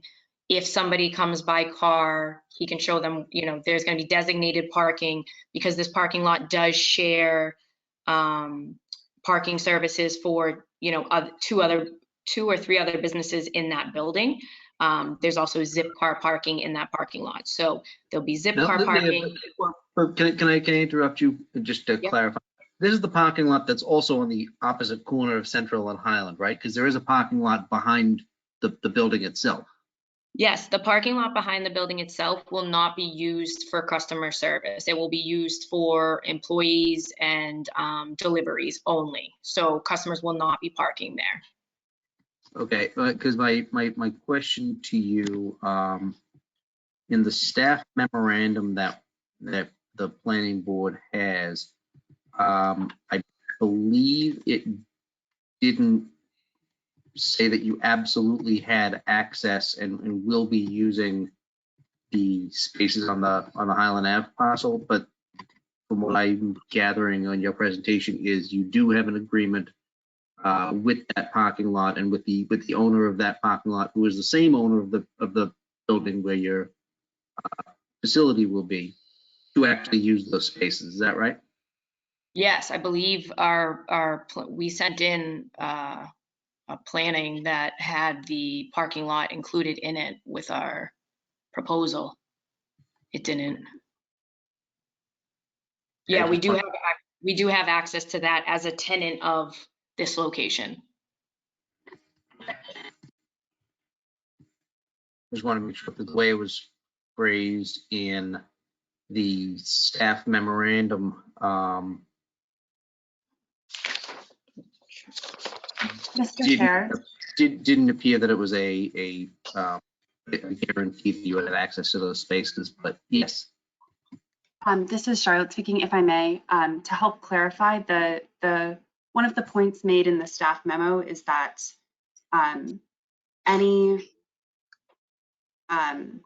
material changes made to the 155 Highland Ave parking lot, for example, installing gates, installing a new shed, restriping, none of those changes have been considered as part of this project in terms of considering whether or not they comply with zoning. Because it is a separate lot, any changes to that lot will require their own independent development review application. And so while information about that lot is relevant to this case, it will not be, or no changes to that lot would be approved as part of approving a special permit. That's where my head was at too, because what we're doing is we're looking at this particular application that has certain parking requirements and kind of assuming that modifications will be made on a separate lot that's not before this board, that will be able to meet the conditions of the off-street parking requirement. And so while I understand that kind of in theory that, you know, that's how it will practically be made, there isn't a guarantee and there isn't a condition on this particular application that satisfies that off-street parking requirement. And what I would propose that we do, because it's something that we have done, what this board has done in the past, when there is no on-site off-street parking to meet the requirement, and that there is an agreement between the applicant and the owner of a different site that they're going to use, they have an agreement with, or will have an agreement with, that this board has traditionally incorporated into our findings a condition that says you actually we'll sign off, but one of the conditions is you actually have to get the agreement and then have to get the sign off such that Mr. Chairman? can operationalize. Mr. Chairman? Yes. It's Attorney Vigorito. I'm hoping I have some clarification here in my notes. There was a special permit granted on 155 Highland Avenue in 1995, and it makes it exclusively available to the tenants of 156 Highland Avenue. Okay, no, I understand that. Part of what your client is saying now, what the applicant is saying now, is that there will be modifications made to that lot to facilitate things like, and if I understand correctly, safety and site maneuverability based on the appointment process. So I just want to make sure that everything is working in conjunction so that we're not left with a gap in the inability of this particular applicant to comply with what they say they're going to be able to do. Yes, I understand, Mr. Chairman. I mean, they have a lease that also goes with the parking lot across the street. Their lease is for both the applicant.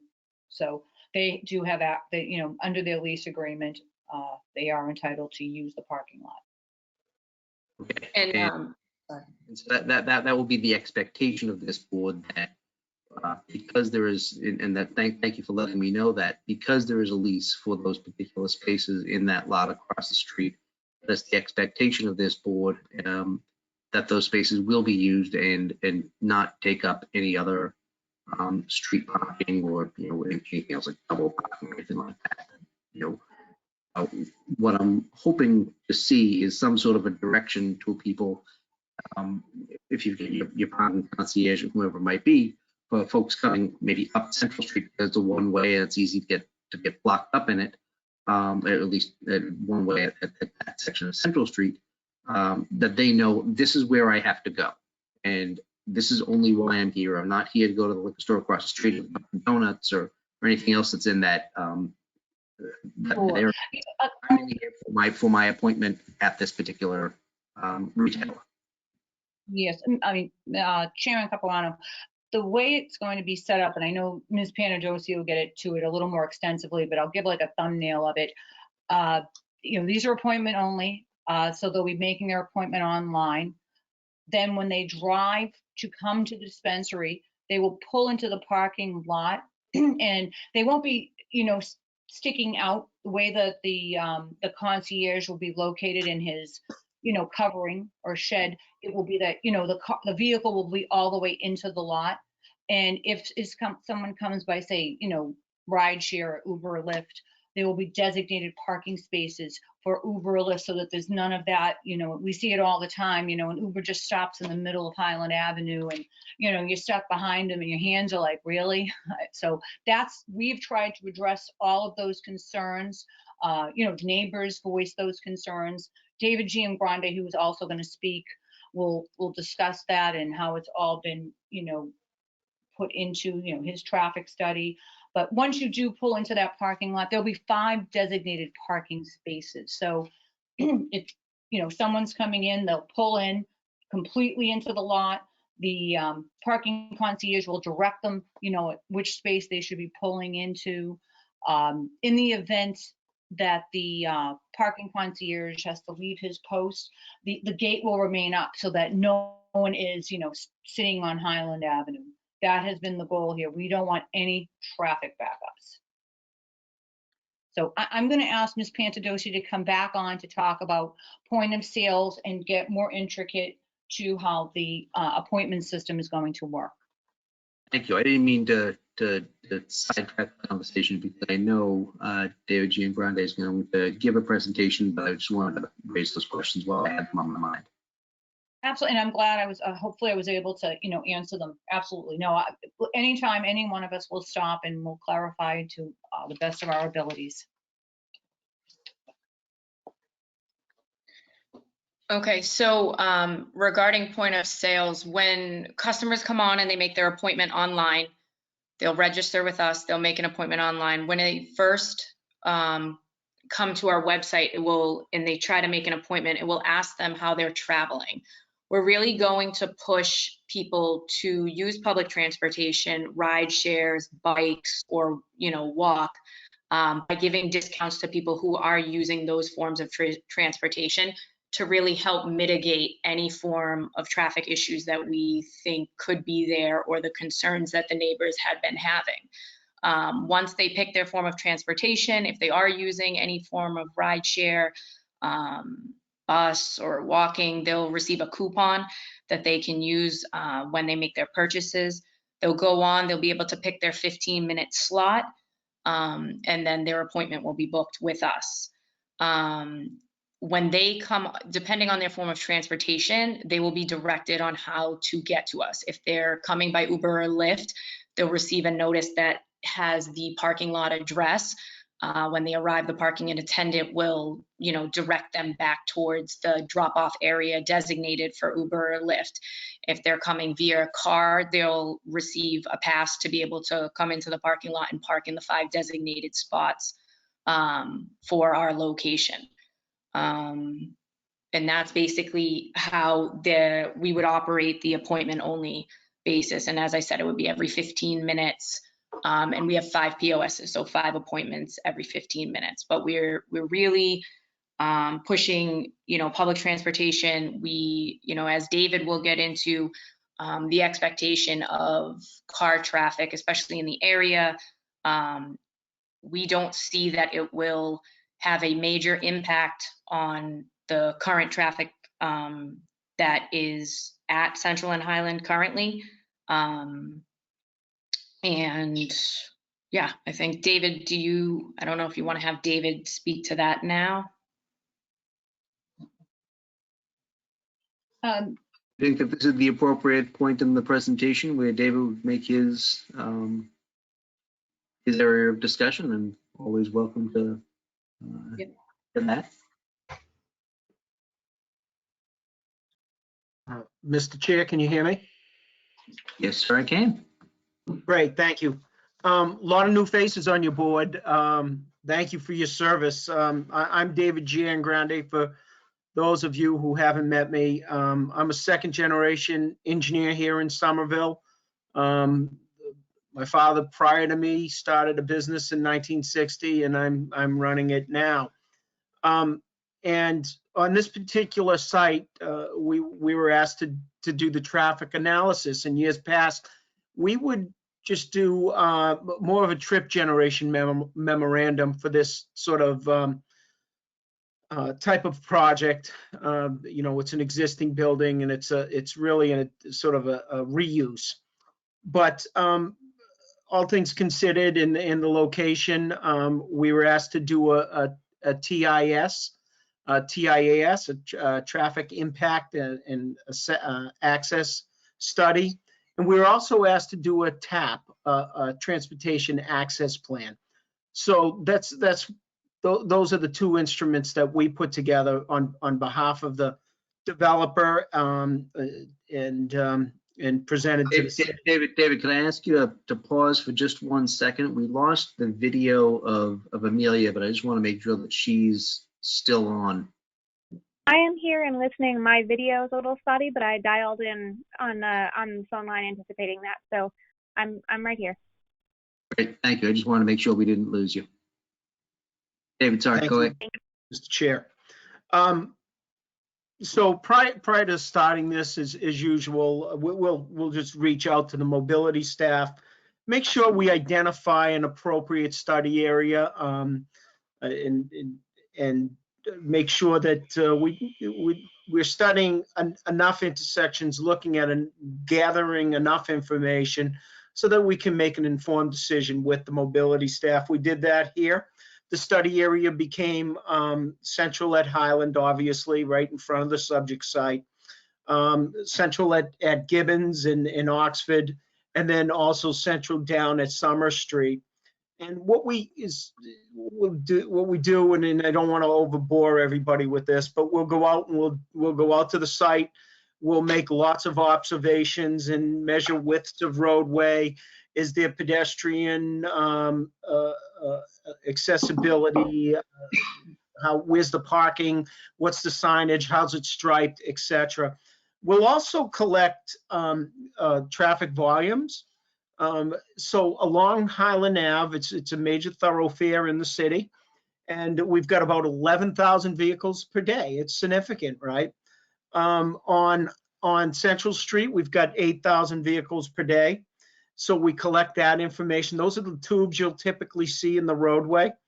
We'll also collect turning movements. Which way are the vehicles turning? They taking left turns, right turns, how many, etc. We'll count peds and bikes, and we'll also look into accidents, because we want to make sure that we're creating a safe environment, or not, or possibly make sure we're not exacerbating an existing condition. So we look typically in a 3-year planning horizon. We took a look and collected all the traffic reported incidents at that location. We measure that against the number of vehicles, million vehicles going through the intersection, and do a ratio. And all 3 of those intersections were actually quite light. And there were no pedestrian, in those 3 years, no pedestrian accidents or conflicts that were reported. And so we think the safety is fine there. You know, there 2 of them are controlled signalized intersections, which always is a benefit for pedestrian safety. The next thing we do is we do trip generation. And that's the big thing, right? How many trips are coming to and from the site?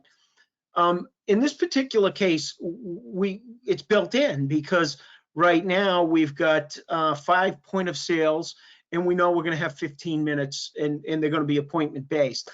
And I noticed in the memorandum that I got back from the city, they said that, you know, that's the only way we analyzed of this, and that's not true. Our TIAS actually also looked at the ITE trip generation manual numbers. Now, the trip generation is sort of the Bible for traffic engineers, and it gives us all sorts of statistics relative to specific land uses. So a cannabis retail shop they've got statistics on that, and we also looked at that information. So what it yielded is, if obviously in a peak hour, if we have 20 trips potential, if we do it by appointment base. But if we look at the ITE trip generation manual, which we included in our study, it's 22. So it's, you know, 10%. It's right there. So as you can imagine, the next thing we do is we take a look at how are people getting to and from the subject site, right? What mode of transportation are they using? What's the modal split? And we looked at that here. And it's about a 50% reduction. 50% of the people will come to the site by other means, non-vehicular means. They'll either walk, they'll take the bus, they'll ride their bike, and they might ride share, or maybe they'll skateboard. But so it's about a 50-50 split. So what we're really talking about is only 10 vehicle trips per peak hour.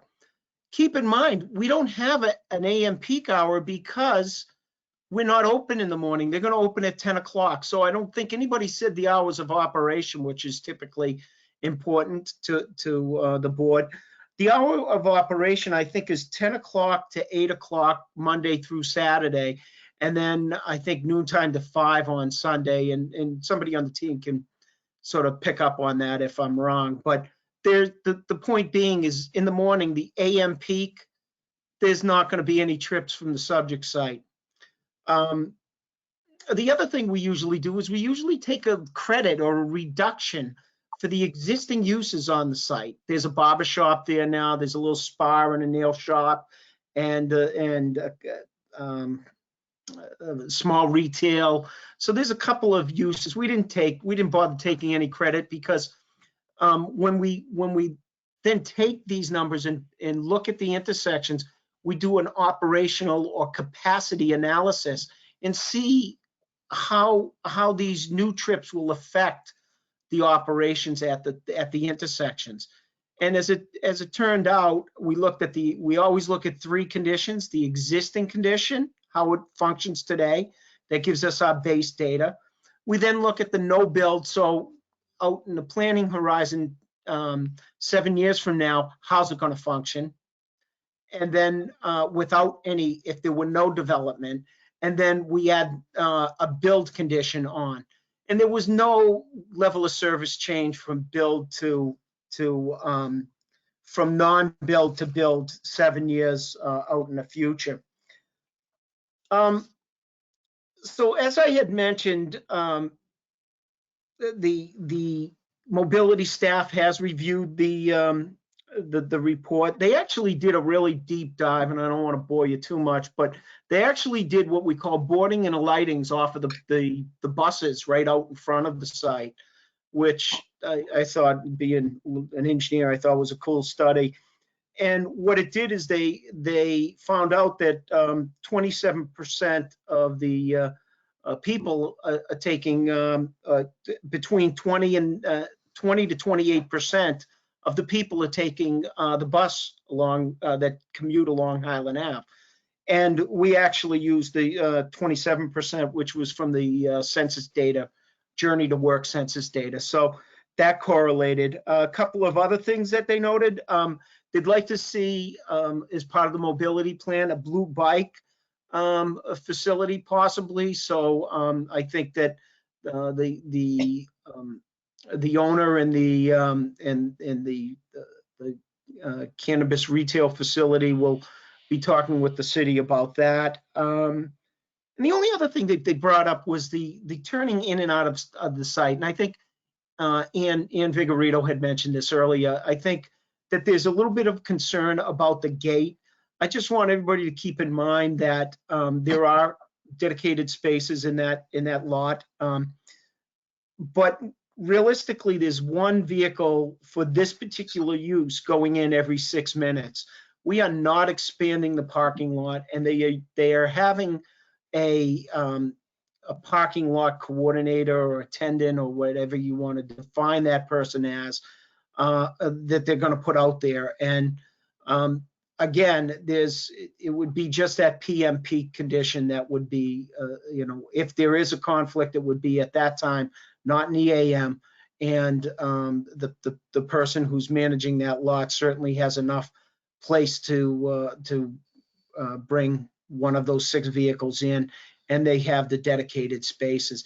The other thing I should mention too is these appointments will be staggered. So sometimes if you're a hockey dad or a basketball dad or whatever, and you bring your kids to a game, when there's a crossover, there's always twice as much parking needed, right? Well, what they'll do in this particular case is they'll just schedule these appointments. They'll just stagger them. They'll be every 3 minutes. So that means every 6 minutes, potentially a car could arrive in the parking lot. And they'll be staggered out according to the, obviously we can't control the arrival rate, but, we can at least stagger the appointments so that we have some continuity in terms of that arrival rate. So I'm here. I think there was a lot of traffic for a small site. But, if there's something I can add, please let me know. Thank you, David. And I'm pretty certain, you always have a very, very good presentation and analysis of the traffic situation from a change of use from the 3 previous storefronts. But I have no idea what the need for traffic to go to what was there. There was the Somerville Journal at one point, and maybe a salon, I think maybe a clothing store, and obviously this is going to increase traffic in all capacities to this solitary store. And I think your presentation is reflective of that change in use and change in traffic. So thank you very much. Do we have anybody else on your team that wants to add to the presentation, or should I kick it back to members of the board and the public? No, Mr. Chairman, Scott Jenkins from ACT, he's our security person. He will speak, and then Will Chalfant, the architect from CALSA Design. Thank you. Thank you. Good evening, Mr. Chairman. Thank you for your time. My name is Scott Jenkins. I own ACT Protective Services. We've been working with the cannabis industry in Greater Massachusetts for 4 years now.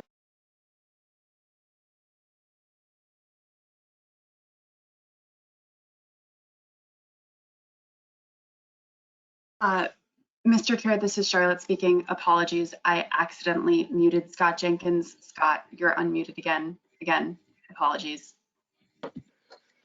Can you hear me? Okay. Thank you for your time. My name is Scott Jenkins. I own ACT Protective Services. We've been working in the Massachusetts cannabis industry for about 4 years now. Provide all aspects of security for the industry, whether it be at the door, checking IDs, patrolling the perimeter, or transporting the cash, as we're a prime lender, a prime vendor for Century Bank. We will have 3 guards on staff there.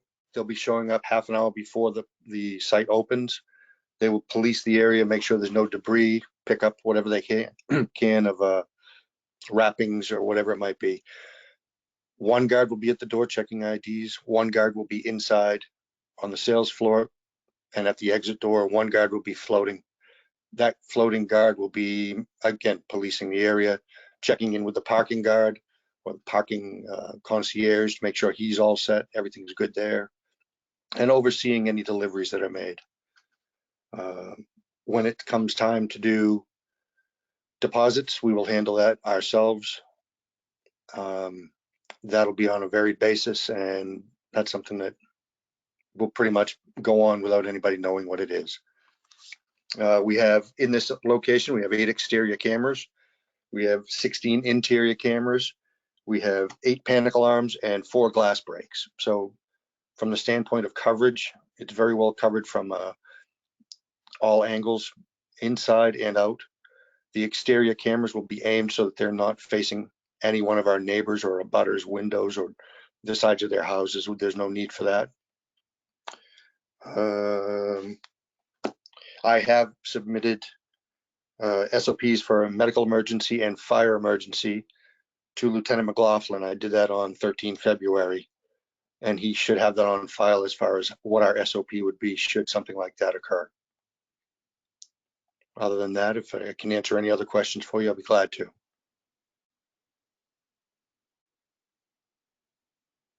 Thank you very much, Mr. Jenkins. Do we have a presentation from the architect?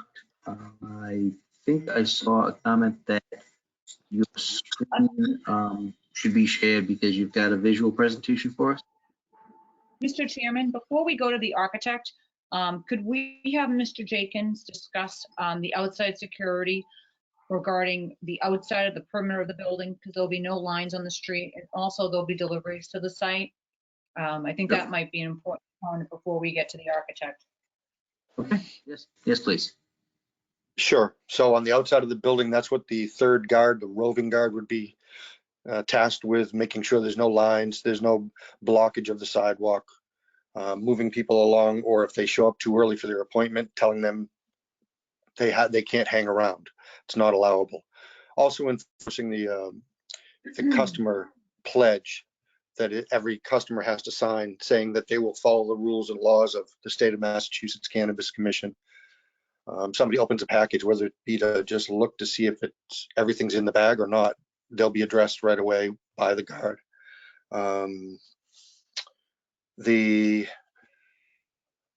Let's see, the deliveries. Deliveries will be taken in, whether it be product deliveries or any other UPS, FedEx, whatever it may be, through the rear lot, so that it won't be blocking traffic. They won't be double parked on the side of the street in Central Street, making it a nightmare to get through there. Everything will be directed to that rear lot, which we'll control. Any questions with regard to that? Not from me, sir. I don't know if anybody on the board has any questions for you at this time. Not at this time. Okay. All right, thank you. Then, yeah, thank you. I'd like to invite your architect to make his presentation. I see he's got the shed screen up, so we can see.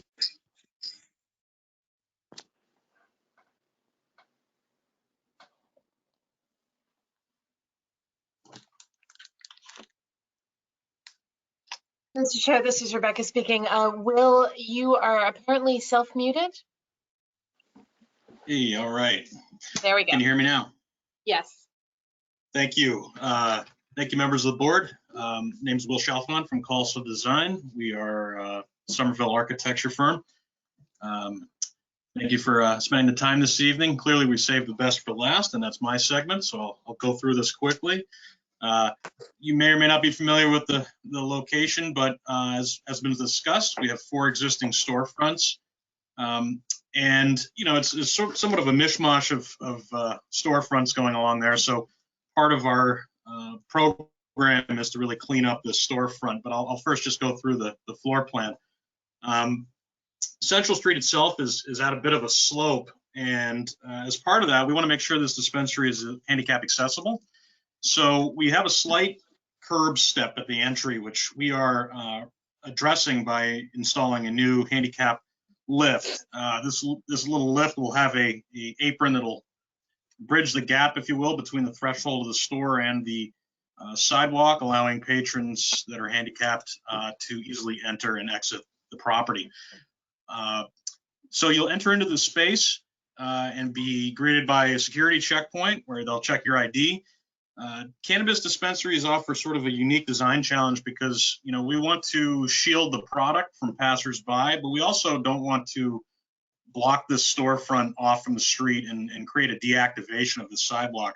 As we know, Somerville has a lot of pedestrians and people that rather travel through the city walking, and you know, we want to maintain this street as a vibrant commercial location. So as part of that, what we're doing is we're creating a window, sort of a window shadow box behind the central portion of the space.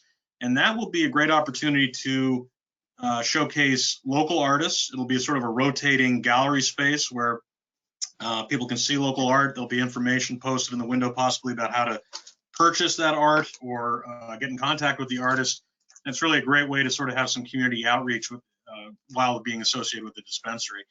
So once patrons are gone through the ID check, they'll enter into the space. We have an online pickup area that's sort of exclusively located here. That'll most of these patrons will most likely be using that feature, so they'll be in and out pretty quickly. There's a common bathroom, and then we have 3 POS stations with some display cases within there. And the they'll be concierge within the space to help greet customers and sort of address any concerns or questions they may have. Not everyone is familiar with cannabis products, and this will give them an opportunity to sort of learn while they're shopping. And then, of course, as Dave mentioned, these will be relatively quick visits, around 15 minutes. And so once they've received their product, they'll go out a separate exit unless they're handicapped rather, and they will go back out through here and use the lift. We're providing back of house storage on this main level along the rear here for packaging and things like that. No products will be packaged on site. These will all be prepackaged, and we're utilizing the basement as a place for employees for sort of a break room lounge, some bathrooms, and that's most importantly, that's where our vault will be, which will be a secure area. And obviously the security address that, but that's where our safe and product will be. Why do they need to know that? I'm sorry? Oh, somebody said something. And there is exterior bike parking for the employees here.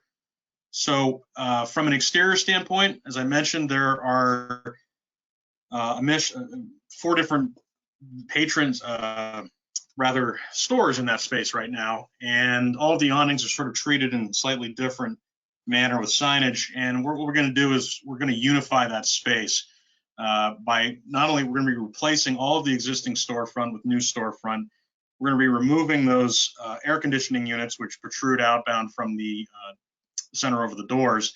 And we'll be installing new awnings, which will, again, unify the space and have a singular signage point over the entrance point. And we've got sort of some diagrams here outlining the signage requirements and how we're meeting that, as well as the awning projections and things of that nature. But with that, unless there are any questions, I'll kick this back to Ann?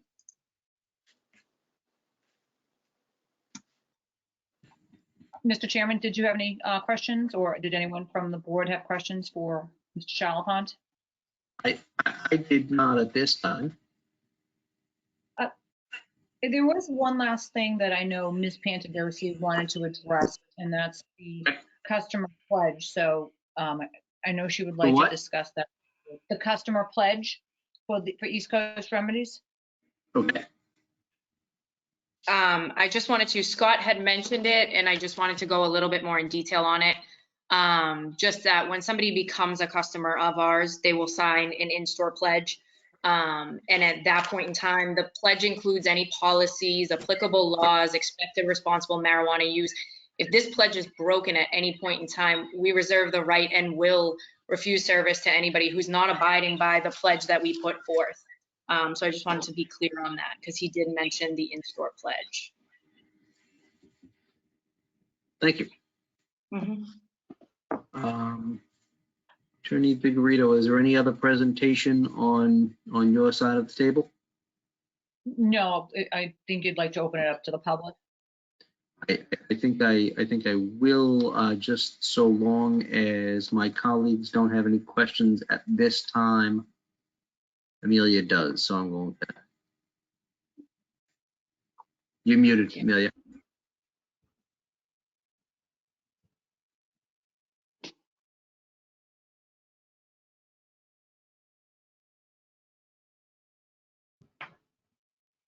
She's having a problem taking herself Is off Is Amelia muted? Or?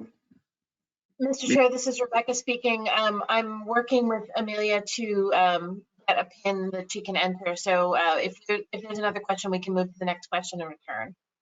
Okay, and we can always find a way for her to be able to make her question known to us, so that maybe we can ask on her behalf if she can't be heard. Yes. Okay, does anybody else have any questions or comments at this point before I open it up to public testimony? No? Okay. Point, I'm going to open this hearing up to public testimony. Next to your name is the option for you to raise your hand. I'm going to ask you to do that if you'd like to provide testimony. I'll then call you in alphabetical order, so I guess alphabetically. So if there's anybody named Zach who wants to speak, I'm sorry. So if you could exercise your raised hand, I will take a scroll through to see who we've got.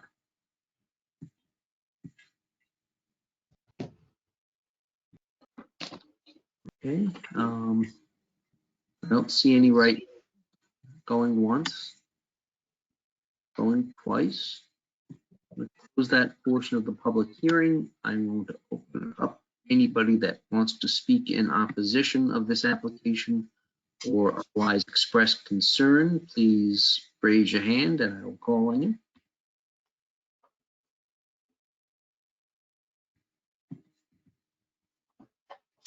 Anybody? Okay. Once, I want to clarify, okay. Okay, seeing none, I'm going to close that portion of the public hearing and bring it back to discussion by members of the planning board. Amelia, have you been able to get your stuff working? Is this you? I believe so. Yep. Great, thank you. Sorry for that. I had a question for the applicant, just to make sure I was understanding correctly, that are all of the transportation studies that have been completed to date based on that 15-minute interval appointment only model? And I guess that I have a follow-up question, but can someone confirm if that is indeed the case? I would refer this to David Giangrande since he did the traffic study, but I believe when he spoke, he did say he didn't solely base it just on the appointment basis. I think there was some collateral changes relative to it being a cannabis dispensary, but David is still on, and I think David can clarify if that works for you. I would appreciate that. I'm looking to understand that an approval that's given tonight that has that contingency that all of this is based on flows from a 15-minute interval appointment-based model won't, in 6 months, become a point of contention if you are otherwise set to be operating on a walk-in basis. Can you hear me?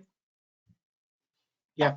Okay. So it's interesting. There was I did read a recommendation. There was a question that we had only used the appointment base. That's not true at all. We looked at the IT trip generation information. Instead of producing 20 trips, it produced 22 trips.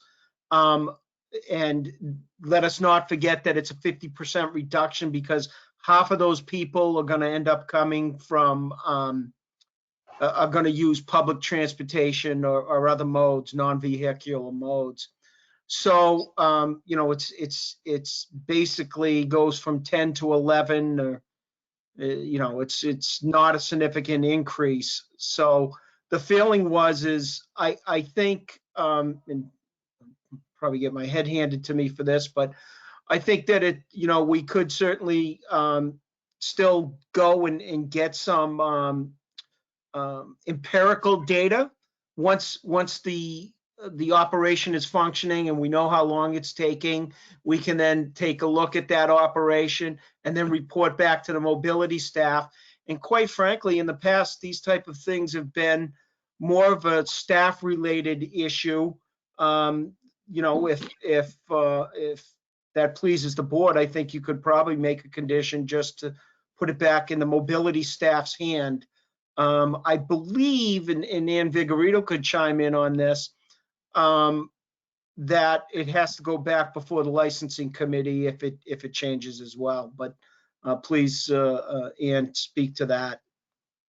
But we did check the numbers relative to ITE, and they were about 10% higher in ITE. Ms. Vigorito, hold on just 1 second. Mr. Chair, this is Rebecca speaking. I just wanted to, for the good of the record, identify that was David Giangrande and remind everybody, please, before you speak, good of the record, identify yourself by name. Thank you. Mr. Chairman, Ann Vigorito once again.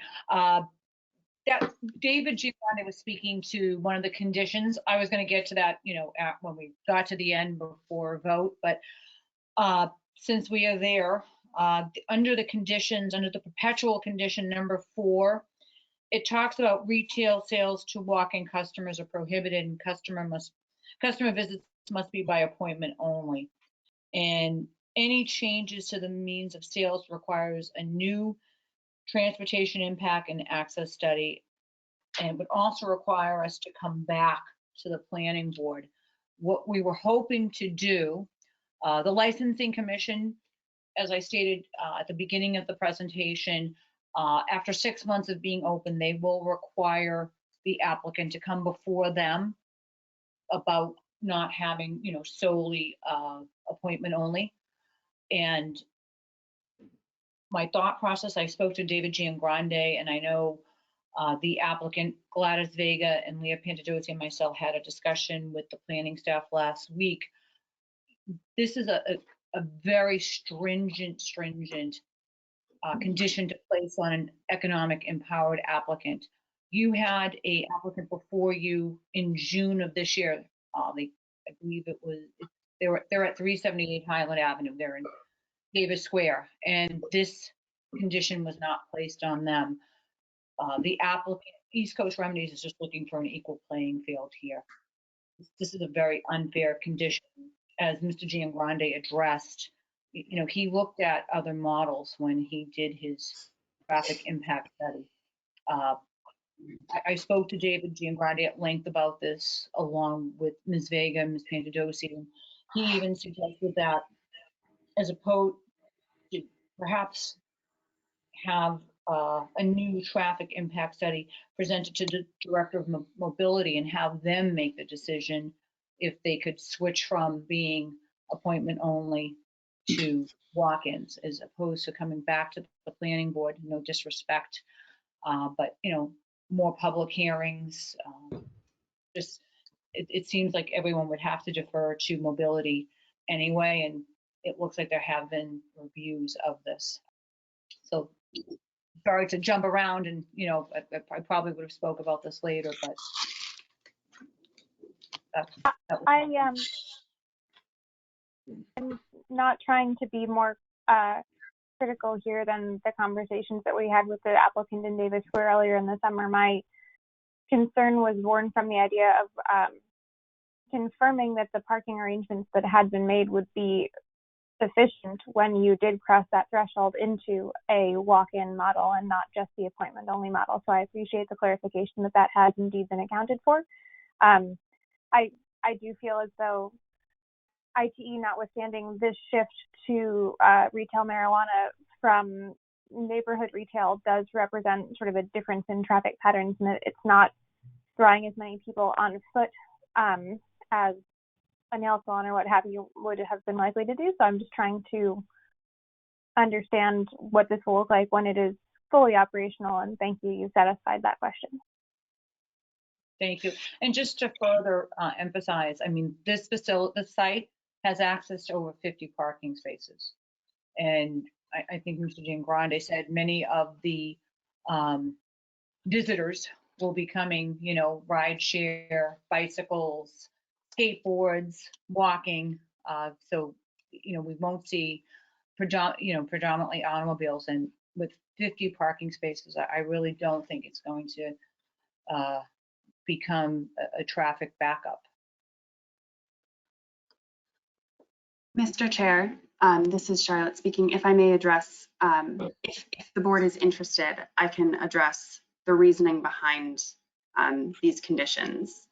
Charlotte, I will invite you to address this. I do want to make one distinction, however, before you start. That Attorney Vigorito made reference to the facility that's down the street in Davis Square, and made reference to the fact that the conditions that are being suggested to be imposed on this particular application was not imposed on that particular application and that parcel. And I can't stress enough how different these two sites are, both in where they are located in respect to transit and walkability, as well as access to other off-site and off-street parking options for folks in Davis Square. This has nothing to do with who the applicant is. It has everything to do with where this application, where this site is. It's on an intersection that's not really, you know, near a major transit hub. Yes, there's a bus line on Highland Ave. That's about it. It's just a significantly different site with different considerations, where I think it's appropriate for these conditions to be applied to this particular application, because it is so significantly different from a location that is just on the outskirts of Davis Square. They're very, very different. And I think that the staff, and I think that Mr. Giangrande has taken all of that into consideration when we've come up with these mobility considerations, and staff has come up with its suggestions as to proposed conditions. So that being the case, I would like you, Charlotte, to address some of the staff's comments on this application and questions that were raised by members of the planning board so far, and anything that else you think is necessary for us to know. Thank you, Mr. Chair. At all of the meetings that I have been involved with regarding this case, traffic and parking have come up as a significant concern of the abutters.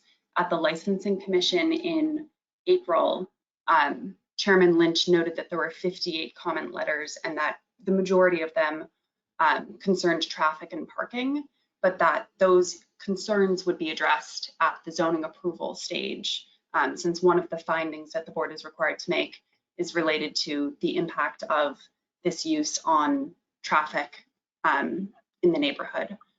So as part of this application, obviously you've all seen it and Mr. Giagonde has summarized it, but the applicant team submitted a transportation impact study that was reviewed by Mobility. Mobility submitted a memo that is attached at the end of the staff report and includes a recommendation that prior to this facility moving from appointment only to walk-ins, and that means moving from only having pre-scheduled customers to allowing anyone to walk in at any time during business hours, that the applicant generate a new traffic study to understand how that change in operations might differently impact the neighborhood. So this condition was recommended by Mobility, and we know that the applicant has expressed interest in moving towards permitting walk-in customers in the future. And so as staff was writing the condition, we tried to make it as clear and straightforward as possible, so that in the event the applicant ever chooses to come back and request a revision to this special permit, it's a very straightforward process of they can request to strike condition number 4. Striking condition number 4 would trigger condition number 5, and that it is a clean and straightforward method to move towards permitting walk-in customers, but would give the board an opportunity to review the potential impacts that having walk-in customers might have on the neighborhood, since that is one of the required findings for this special permit. So if you have any more questions, I'm happy to address those, but I just wanted to give that background. I appreciate the background and the explanation, Charlotte, very much. I would like to open up, continue to open up the conversation to anyone else on the planning board that has any comments, questions for the staff or the applicant. Rob? Yeah, I just have hopefully very brief questions. The first question, and I'm trying to find where I saw it here in the staff memo, but can you just clarify or confirm for me that under the zoning, this particular parcel and use, there is no vehicular parking requirements? Is that correct? Am I? That is. Sorry, through the chair. That is correct, because this is an existing building that was that had permitted commercial uses prior to the zoning ordinance, and a new permitted commercial use. It requires a special permit, but it is permitted. A new permitted commercial use is coming in. The zoning code has an exemption that no parking is required to be provided. This location is also, well, it's not in a transit area, but it is across the street from the 0.5 mile transit area, which is the transit area for residential developments. Thank you. And following on that, and again, just for clarification, and I think it's kind of been said already, but the finding that we're being asked to weigh in on is it's not so much whether there is or is not sufficient parking for this, but rather the capacity of the local thoroughfare network to meet the demand that is generated by this particular project. Is that a correct characterization of what we're being asked to evaluate? I would say that is a correct characterization. While parking may be one aspect of the impact that a use would have on the neighborhood, it is definitely not the only thing that is being considered when looking at the impact on the local thoroughfare network.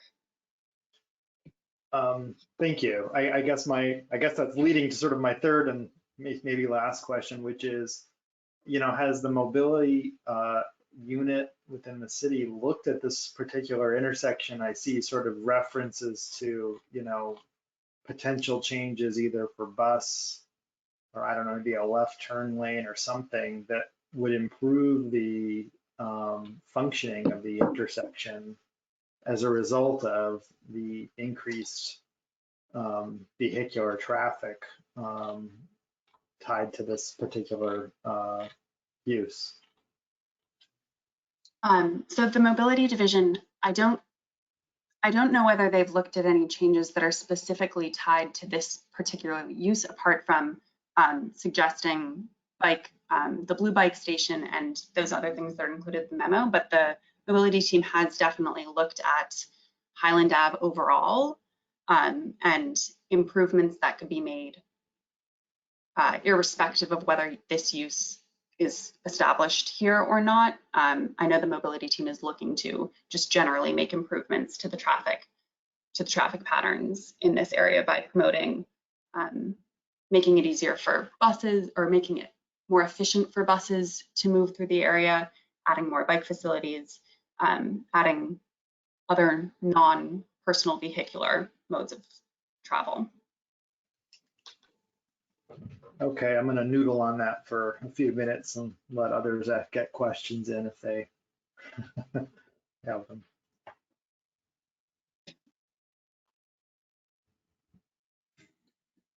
Does anyone else got any questions or comments of staff or of the applicant? No? All right. Seeing none, I do have one kind of broad question of Charlotte. In the staff memorandum, there are certain conditions that are suggested. It's my understanding that those do address the mobility division and of everything that has been discussed as it relates to the concerns and departmental concerns of this particular application. Do you think that they, I assume the answer is yes, address everything that kind of we've raised tonight and that the staff thinks should be addressed in findings and conditions if we were to take a vote this evening?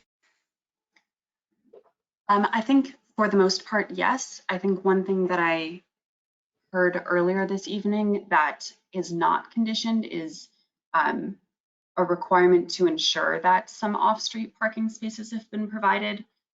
If the board would be interested in a condition related to that, we could certainly provide one. So I am, and I'll tell you why. The representation of the applicant is that they will have access to it. I do think it is beneficial for this board to have it as an enforceable condition because it actually holds the applicant to that representation, and it is something that is consistent with what this board has done with it actually is off-site parking in other projects that we've voted on in the city over the past several years. So I do think that a condition that is incorporated within our vote and our findings is appropriate to put in for those reasons. So I've drafted some condition language earlier while you all were speaking and can read that now if you'd like to hear it. Please do. So an additional condition could be a minimum of 5 off-street motor vehicle parking spaces must be dedicated to customers of this establishment during business hours. The parking spaces may be provided either on-site or at an off-site accessory parking lot within 300 feet of the establishment. So that would permit the applicant to use the 155 Highland Ave parking lot as those 5 off-street parking spots. Yep. Can I ask a question? As drafted, does that include the Uber and Lyft drop-off spot? I would think that we want to be inclusive of that in this requirement. As written, this condition does not require, or is not inclusive of those rideshare parking spaces, but we could revise it to be a minimum of 5 off-street motor vehicle parking spaces and a minimum of 3 off-street rideshare, or a minimum. We could do a minimum. I defer to you and to my colleagues on the right numbers here, but I think that it sounds like the applicant anticipates that being a large proportion of visitor arrivals, and we should make sure it is reflected at whatever rate we think is appropriate. I would propose.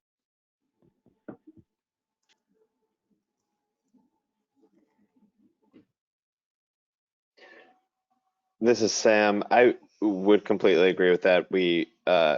I don't think we should be requiring more of the applicant than is actually required to operate this site. I think to the question of this condition in general, I think I am predisposed to be less, I don't know. I guess my question would be to the applicant about whether this would have any detrimental impact. Would this actually change the application at all? Would it actually be difficult to meet? Is there downside to including this condition? Mr. Johnny, could I speak? This is Attorney Vigorito.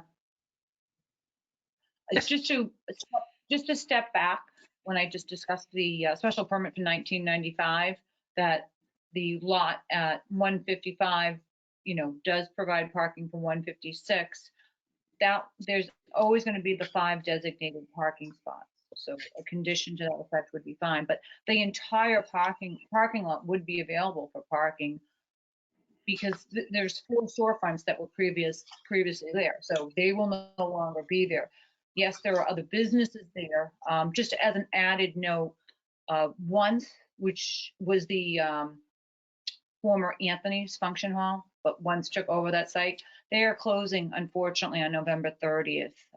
They never were able to reopen due to COVID. So, they did use parking there, obviously, as well, but they will no longer be a tenant. So, I mean, there will be parking for this site. I mean, I really, and I'm not saying this because I'm the attorney for the applicant, but this is one site that I can really be comfortable with.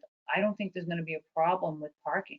And we know people utilize other forms of transportation, walking, biking, mass transit, even the employees given T-passes. So, and some of the residents are going to be given preferential, jobs. So I really don't think we're going to see an issue. I mean, that condition, I don't think is going to be problematic if the board wants it, that's fine.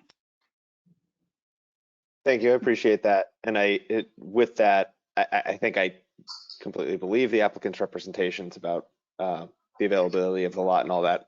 If it's not going to change anything, you can put the condition in there, but I do think Amelia's point about making sure that it accounts for potential ride share, maybe not being explicit about 3 spots for one and 2 for another, but just saying shall have 5 dedicated spots inclusive of any spots that shall be used for rideshare or any other alternative transportation.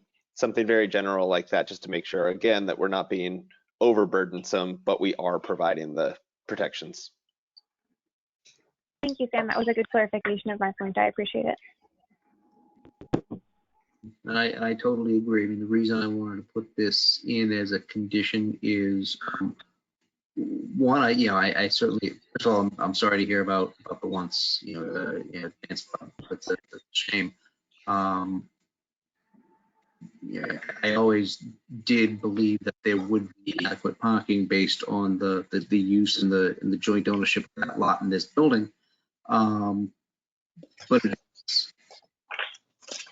consistent with what this board has conditioned in the past. So I just wanted to make sure that we were acting in conjunction with our previous conditions when we've had off-site parking as well. I want to, thank you for confirming everything that we thought was accurate. So is there any other questions or comments from members of the board at this point? No? All right, in that case, yes, Rob. Oh, I just had one follow-up question. In instances where, a condition has been placed on approval, applicant approval, with respect to safety improvements at intersections or streetscape that's adjacent, was that considered for this particular project? I guess I'm sort of part of the reason why I'm asking is the city says they're going to be making improvements to Highland Ave, and that's going to happen in the next year or two. Great, but if that's just sort of a wishful thinking, that's not going to happen for 5 years or for some other longer period of time. It just seems to me that we're inviting a lot more pedestrian and bicycle use, which is great at this intersection, but also there's a lot of vehicles, and it just seems to me that there's some level of opportunity to make improvements around safety and flow at that point. So I guess my question is, why hasn't that been sort of put forward as a suggested condition on this project? If I may, this is Charlotte speaking. Conditions need to be proportional to the impacts of a project, and I don't want to speak for mobility's mindset, but in my mind, I don't think requiring anything related to street redesign would be proportional to the amount of impact that this project appears to be having, with the condition that customer visits are appointment only. Obviously, if somehow a new transportation impact study shows that this facility were to have significant negative impacts on pedestrian safety, that would be a different question. But at this time, the transportation impact study shows with the appointment only model that it's going to have no negative impact on pedestrian safety. And so any redesigns that the city are doing, or that the city is planning to do, would be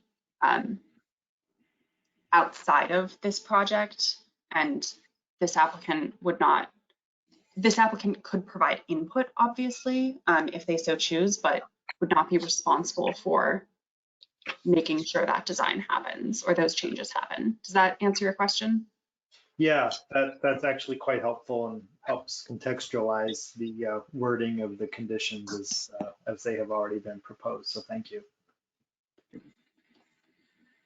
All right, so I think we're at a place where this board can take the conditions that we've discussed, or the condition that we've discussed, and incorporate it into a vote this evening. So what I'd like to do is, we've got a staff memorandum, and now we've got a proposed condition that was thoughtfully drafted by Charlotte, kind of on the fly. Got another, clarification of that condition that was proposed by Sam. So we've got a few things that we can move on that I think properly addresses the concerns of this board. So the chair would like to move to. Mr. Chair. Yes. If I may, just to make sure that that I have the condition correctly captured as Mr. Dinning revised it. Mr. Dinning, could you repeat your proposed language just to make sure I capture it?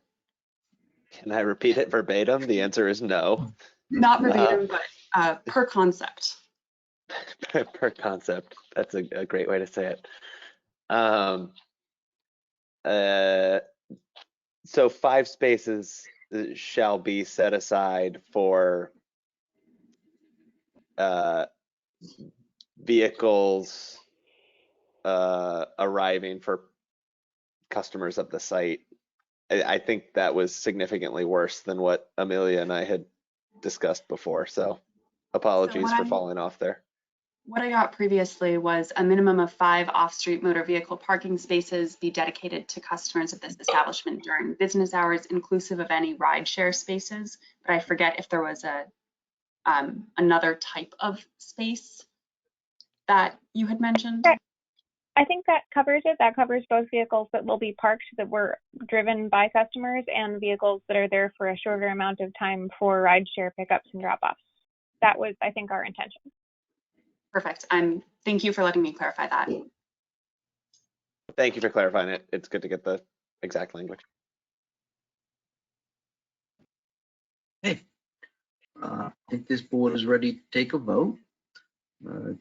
It moves to approve this application as conditioned, as we previously discussed, seconded by the clerk. Roll call vote. The chair votes aye. Sam votes aye. Amelia votes aye. Jahan votes aye. Rob votes aye.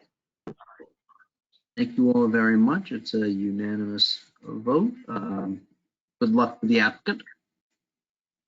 Thank you to the applicants. Thank you. We have one last item on the agenda. It is a continuation of a previously opened hearing, which is 101 to 153 South Street. I'd like the applicant and staff to make any presentation that they have based on where we are as of tonight. And I think Amelia needs to log off at this point.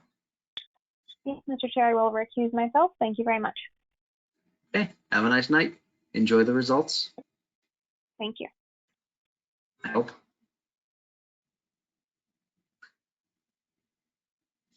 Okay.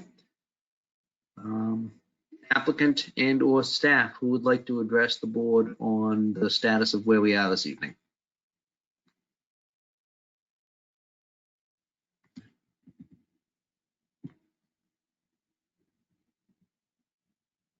Hello, Chair. This is Melissa Woods. How are you? Hello. I don't have a presentation prepared for you this evening. I'm here simply to answer questions. I know the applicant team is here with us. Rebecca, if you could unmute John Fenton and Rob Dickey if they're available. And the staff report has been available, the updated and extended staff report with the findings and the conditions has been updated and posted online for a couple of weeks now. The applicant team is moving in a positive direction for signing of the covenant. And if you have any questions of me, I'll be happy to answer those after any applicant update. Mr. Chair, this is Rebecca speaking. Mr. Fenton and Mr. Dickey, I have unmuted you. Mr. Fenton, I think you're still muted on your side. I'm also happy to promote anybody who has a presentation. Just let me know.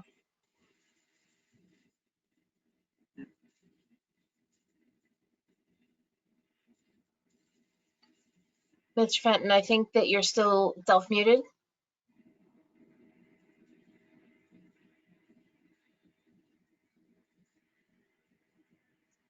Would anybody from the applicant like to speak? Because I have some questions.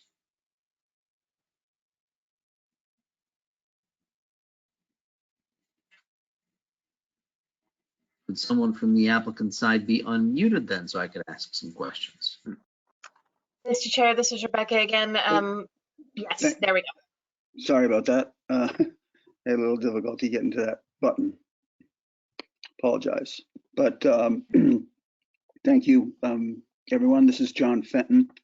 with DLJ Real Estate Capital and the co-sponsor of the development at Boynton Yards. And I'm prepared to answer any questions or find someone that's on this call at this time that might better address any of the concerns or questions that you might have at this point. Okay, thank you, Mr. Fenton. No, I do have a question. I'm not sure if it's something that is able to be addressed by you at this point, but I do understand, and it's reflective of something that Melissa mentioned a moment ago, that you're in the process of entering into a covenant.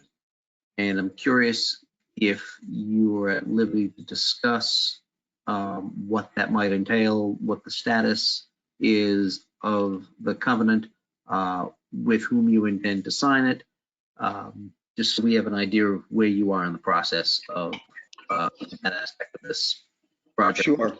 Not to remind everyone, it's not that is within the purview of the planning board to condition or base our votes conditionally on that. That is something that I'm interested in. Sure.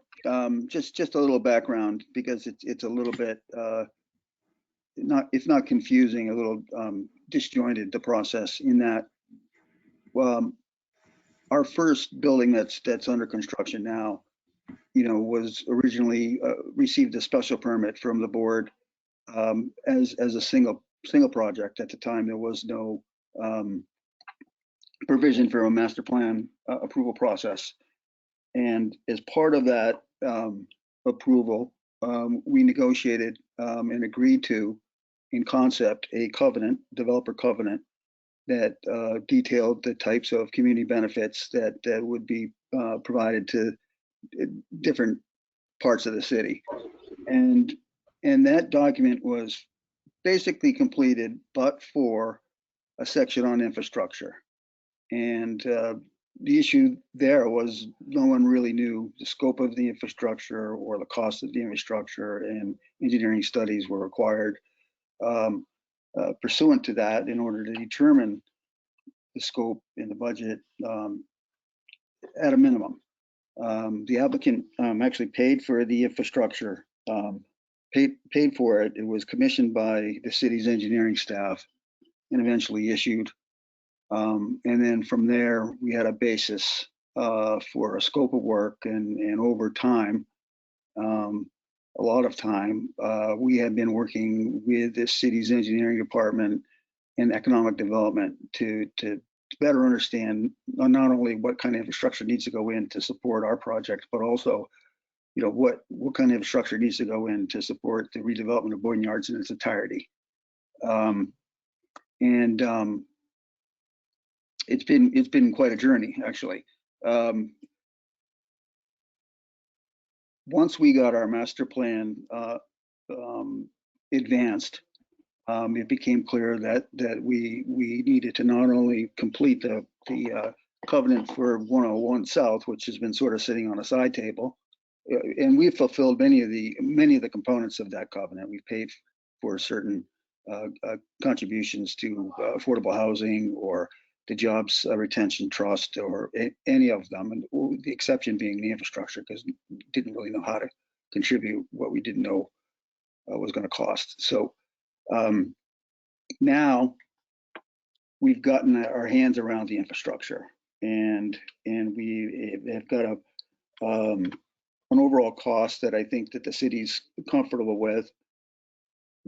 Within Boynton Yards, we have scoped and priced infrastructure that would contribute to all of Boynton Yards, but specifically allow us to move forward with all of our phases. And even our infrastructure will be somewhat phased, but the lion's share of it will be put in to accommodate the occupancy of 101 South. So we've reached that juncture. We not only have an understanding of the basic costs, an allocation of our responsibility to that, and then subsequently costs associated for other developers in Boynton Yards can be sort of extrapolated from there. There's still a little bit of work to be done, but I think we're very close. to completing that document. Does that help? Does, very much so, actually. Thank you.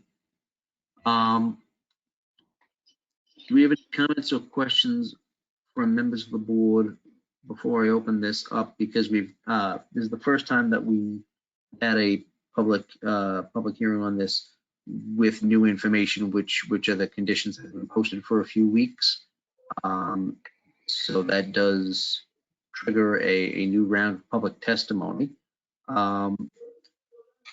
So I'd like to open it up to members of the board first before I open it up to members of the public. So if anybody's got any questions now.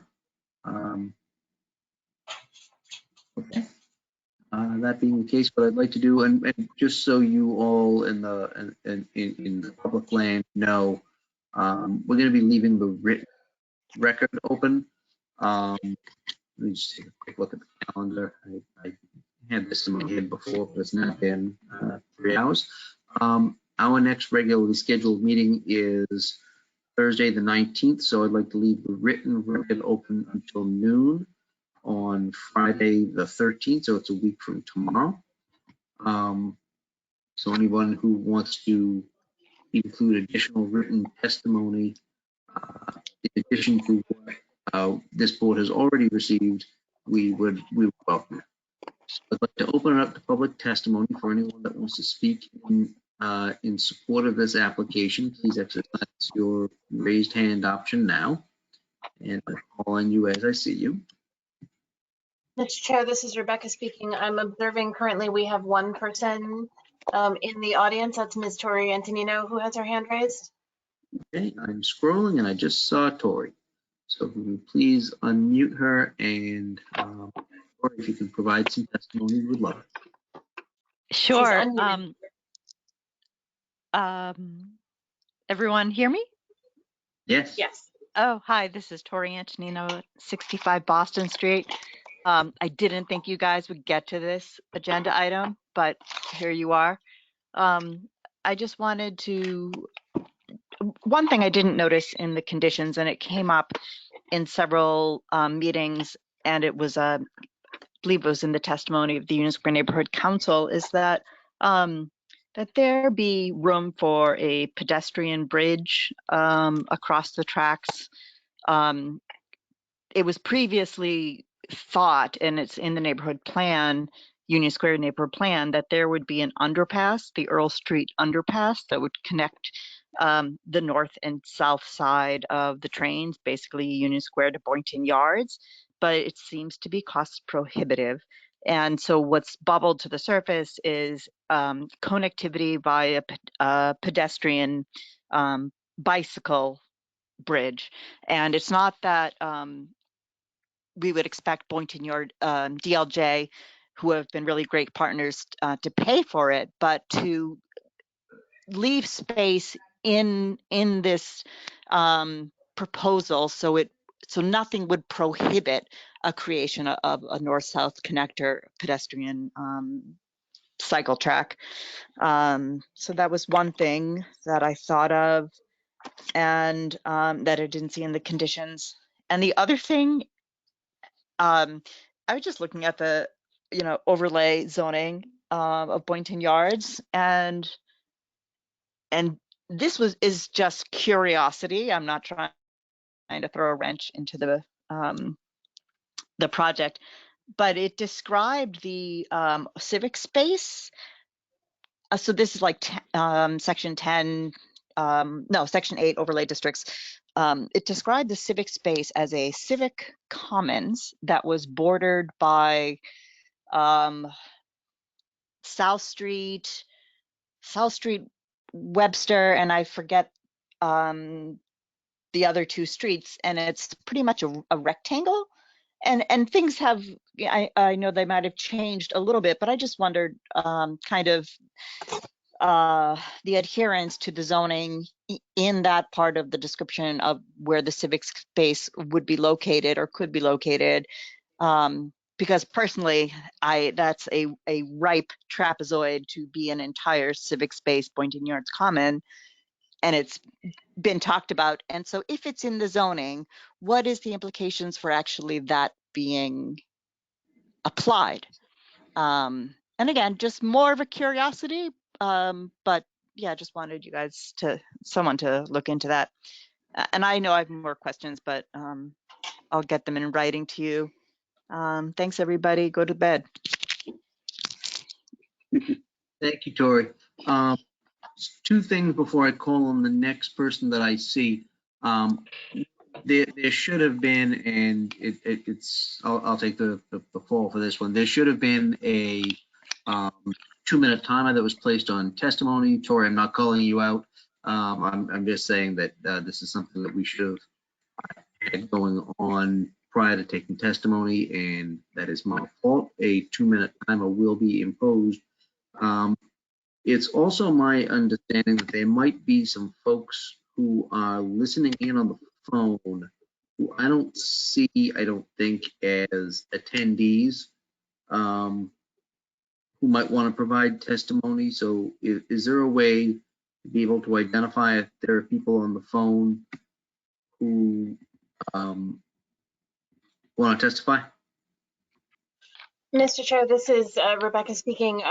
We have a list of people who have joined in, and if they have called in using their phone and the instructions on the website, then we can observe them. But if they're merely calling in to listen and have not registered, gone through the process on the website to register, we don't have a way to view anybody.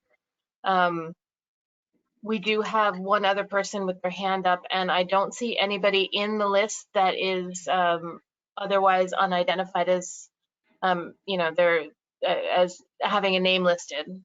So I believe that the people that we have in here, there's roughly 16 attendees, are the only ones we have access.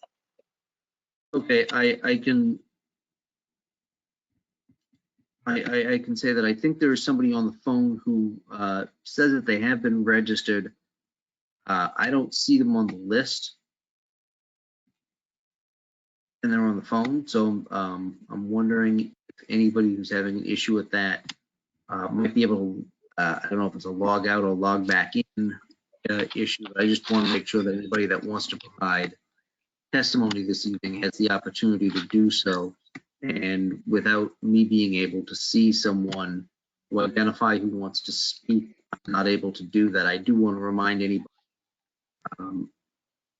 who I can't see that we are leaving the written record open for another week so that they'll be able to be heard.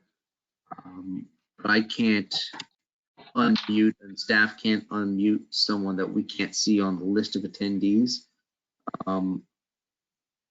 So I want to let everyone know that I see one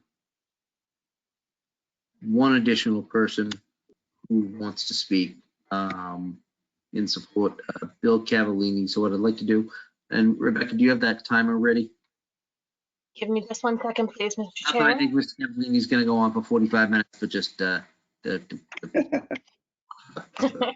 I would like to point out that we actually did have Ms. Antonino hit it by about 4 seconds to spare, so she's well practiced with this. All right, Mr. Cavallini, when you hear the sound, your 2 minutes will have elapsed.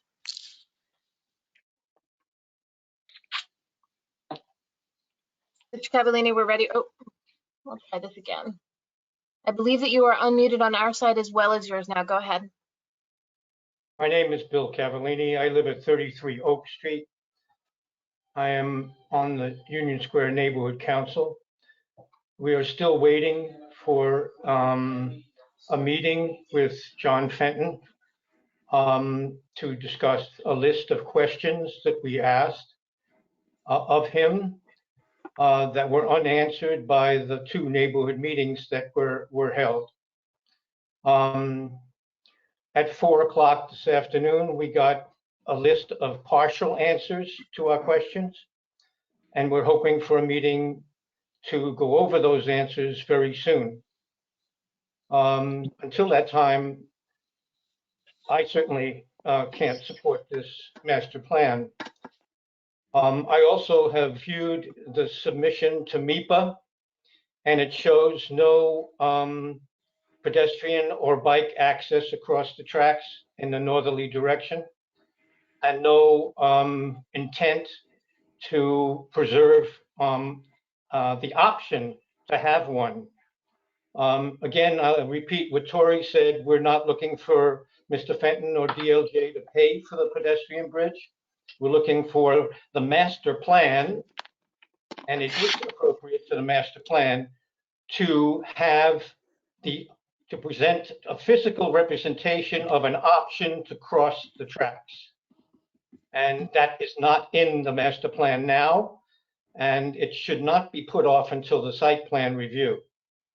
And that's my position, and I believe the position of many of us on the neighborhood council.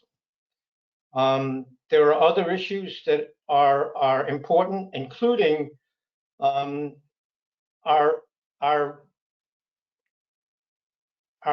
uncomfortableness with how all the cars are going to get out of this site without contributing to an already difficult situation.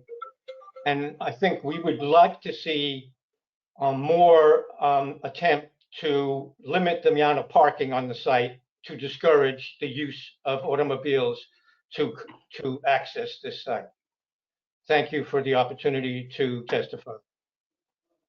Thank you very much. I'm scrolling right now to see if there's anybody else on this list that I have the ability to request be unmuted so they can provide testimony, and I don't see anyone else.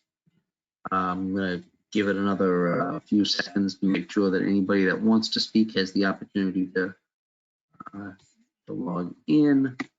Mr. Chair, this is Rebecca speaking. We're having a bit of a gremlin kind of evening tonight. I think that Renee Mardones has had their hand up, so I'm going to unmute them if that is your will. Yes, please, Renee, if you could be unmuted, I would appreciate being able to take testimony. Thank you very much for giving me the opportunity to testify. This is not in support of the master plan submitted by DLJ. I'm definitely supporting what Bill Cavallini had testified this evening. Mr. Fanton mentioned that there will be a covenant between DLJ and the city. And Mr. Fanton also mentioned that there will be contribution to affordable housing linkage fee and the job linkage fee. I just wanted to clarify those are requirements under the current zoning. So it's nothing that they're doing beyond what is required by the law in Somerville, right? Like, so also between the covenant between US2 and the city, the city, like included a clause there where US2 commit to negotiate a community benefit agreement with the Union Square Neighborhood Council. I'm asking, like the city official who are negotiating this covenant and Mr. Fanton, and if they're going to include similar clause in this agreement that is they are negotiating. I think Bill Cavallini has been very clear that the community have not received any response yet from Mr. Fanton and DLJ. There are, some lists that we provide has Union United and Job for Somerville and Affordable Housing, the Affordable Housing Organizing Committee related to, like job opportunity, more affordable housing, more open space, community center. So I would like to encourage and that the community, specifically the neighborhood council, get engaged in those negotiations. Thank you very much for giving me the opportunity to testify this night. Thank you. See, John Fenton's hand is raised, but I expect you're not providing testimony. Maybe a comment when we're through with testimony. But I also now see Bobby McWaters has a raised hand. So I'm trying to scroll through to see if there's anyone but him. No, I would like to have Mr. McWaters unmuted so we can hear his testimony, please. Mr. McWaters, you are unmuted on our end. You can speak anytime you like.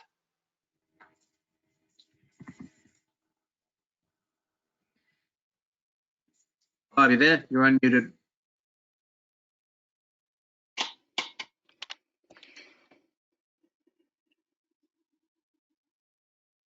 Hmm.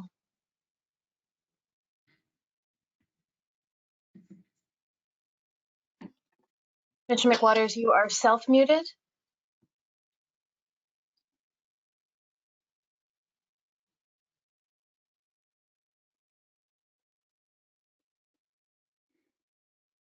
Bob, can you unmute yourself? You're unmuted on our end, but you've muted yourself.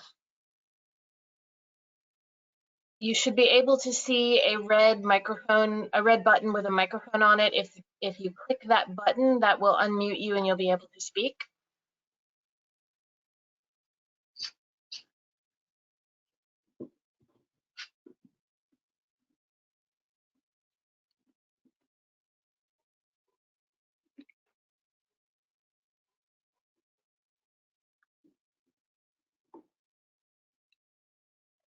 Mr. Chair, this is Rebecca speaking. I've tried a couple of the tricks that I can think of on this end, but the issue is on Mr. McWaters, and I am unable to do anything to unmute him further.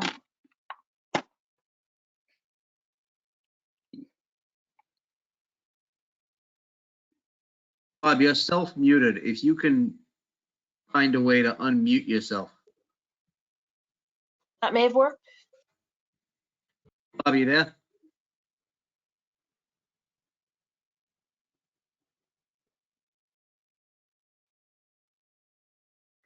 Mr. Chair, it's Rebecca speaking again. Mr. McWaters, you may have your sound turned down. My system shows you as unmuted and able to speak. Your line is open. Oh, Mr. Chair, it looks like he is logged off and maybe trying to log back in again. Maybe. What I'm going to do, I'm just going to leave this open for another few seconds to see if he can log back in, because he wanted to speak and I don't want to, to the best of my ability, prevent him the opportunity from doing so.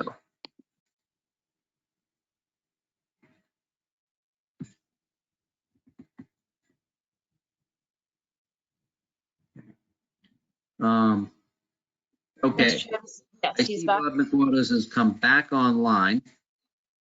I know he had wanted to speak, and so it looks like he is self-muted.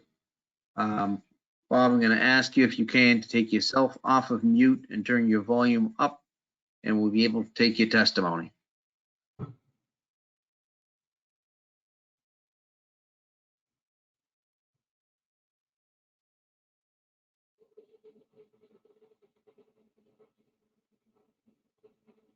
Oh. Rebecca, do we have an idea of what's going on with the audio here? Is it something on our end? Mr. Chair, this is Rebecca speaking. To the best of my ability, I have corrected everything we have access to on our end. I believe that this is a problem on Mr. McWaters' end. Okay. Okay. I'm Bob McWaters. I'm gonna be able to give you another couple of seconds to see if we can hear you. If not, the opportunity for you to present written testimony is going to be open until Friday the 13th at noon. Okay. So unless we can correct this audio in the next couple of seconds, I'm gonna see if there's anybody else that's gonna be providing testimony.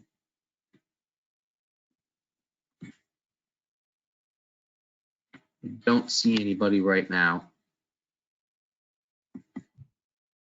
All right, at this point, I'm gonna close that portion of the public hearing. and open it up to anybody that wants to speak in opposition or otherwise express concern about this application.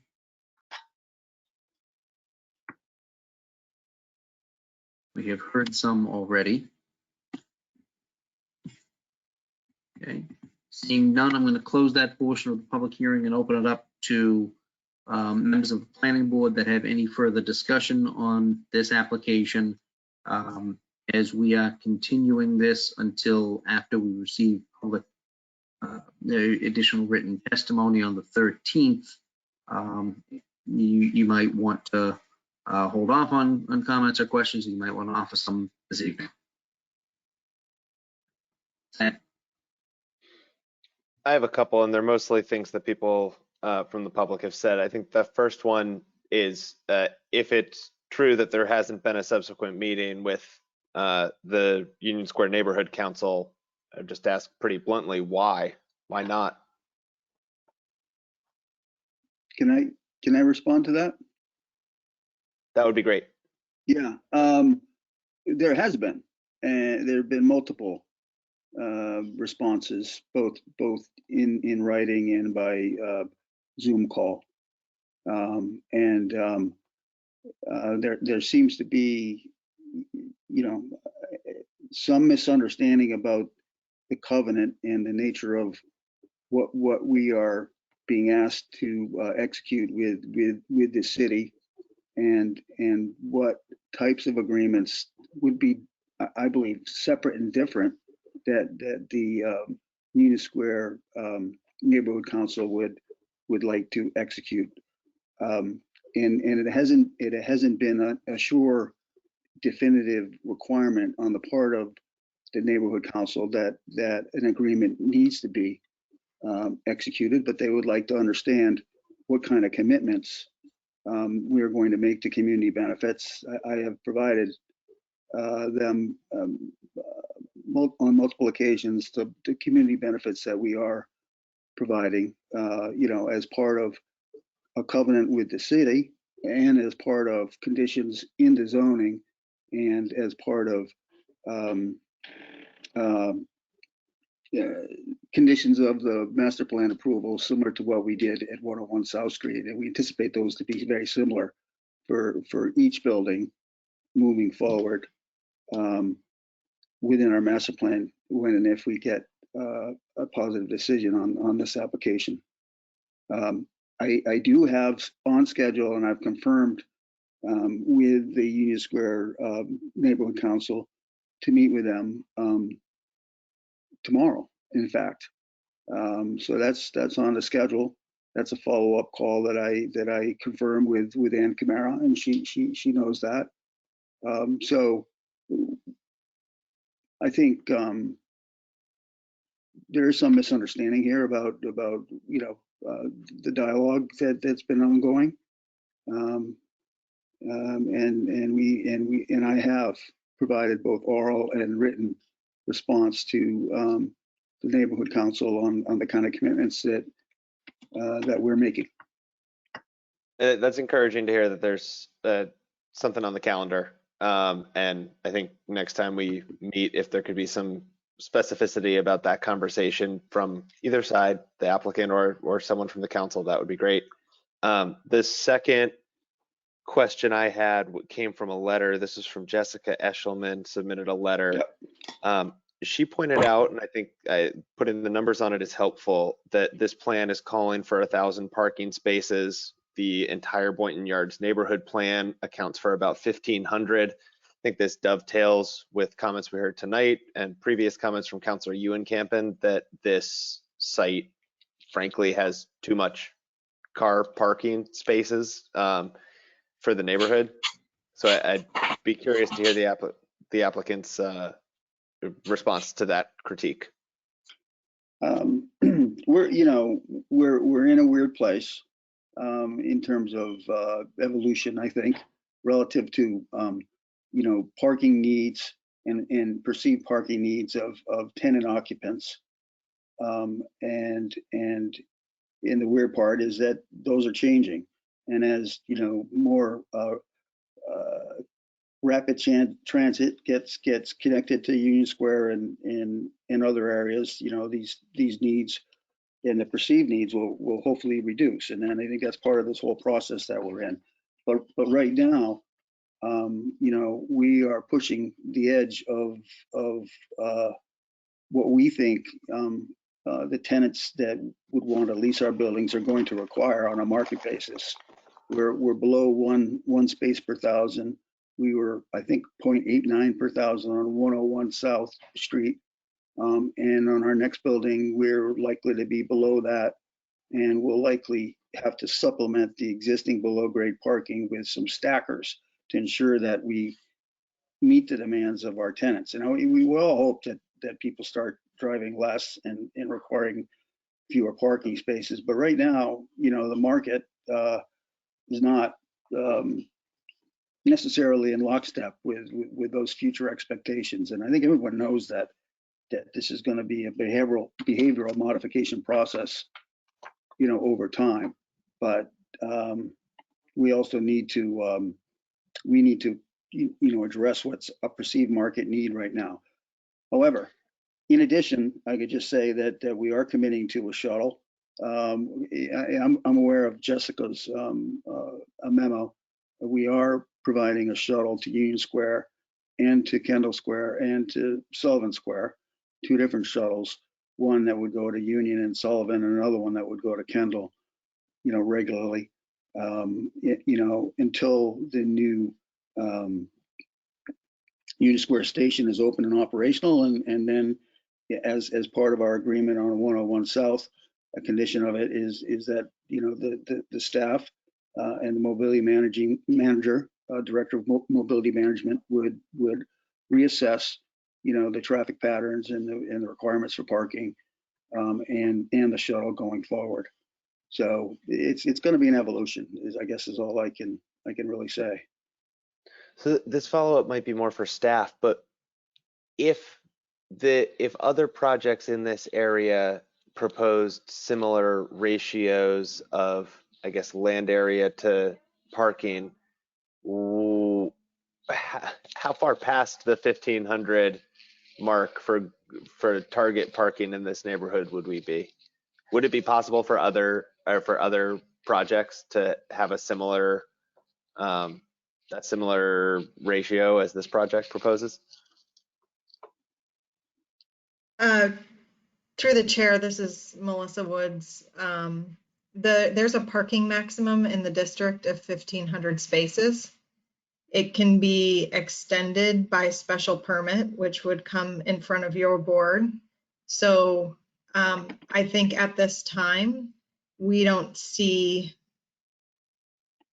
this board entertaining that special permit to expand it over 1,500 spaces unless there is exhaustive study by an applicant that both the spaces are justified and will not cause detriment to the neighborhood.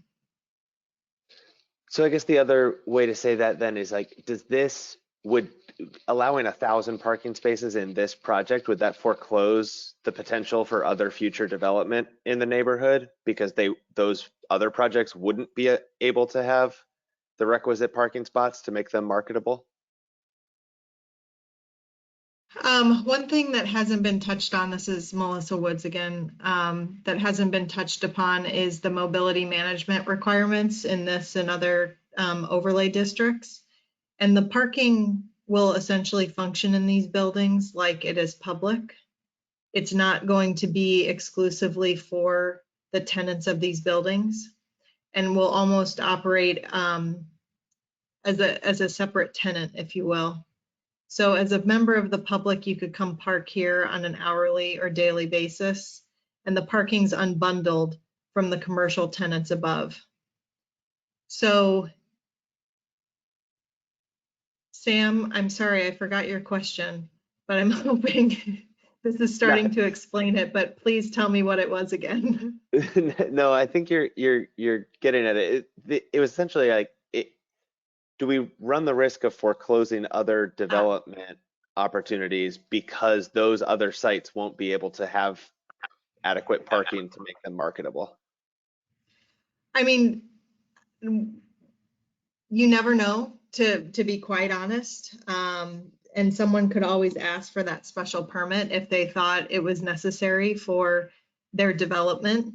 But I don't think by permitting parking first with the first development in Boynton Yards that is with sites that are suitable for economically designed parking garages will prohibit other developers from developing. I mean, in the pipeline, we have one contributing lot special permit, which is a one building proposal. And then another significant landowner is also currently exploring their development opportunity in this neighborhood. And although we do hear about parking constraints and the constant balance between what we want as a community and what the market wants, it hasn't seemed so far to hinder people's interest in the neighborhood. Thank you. I appreciate that.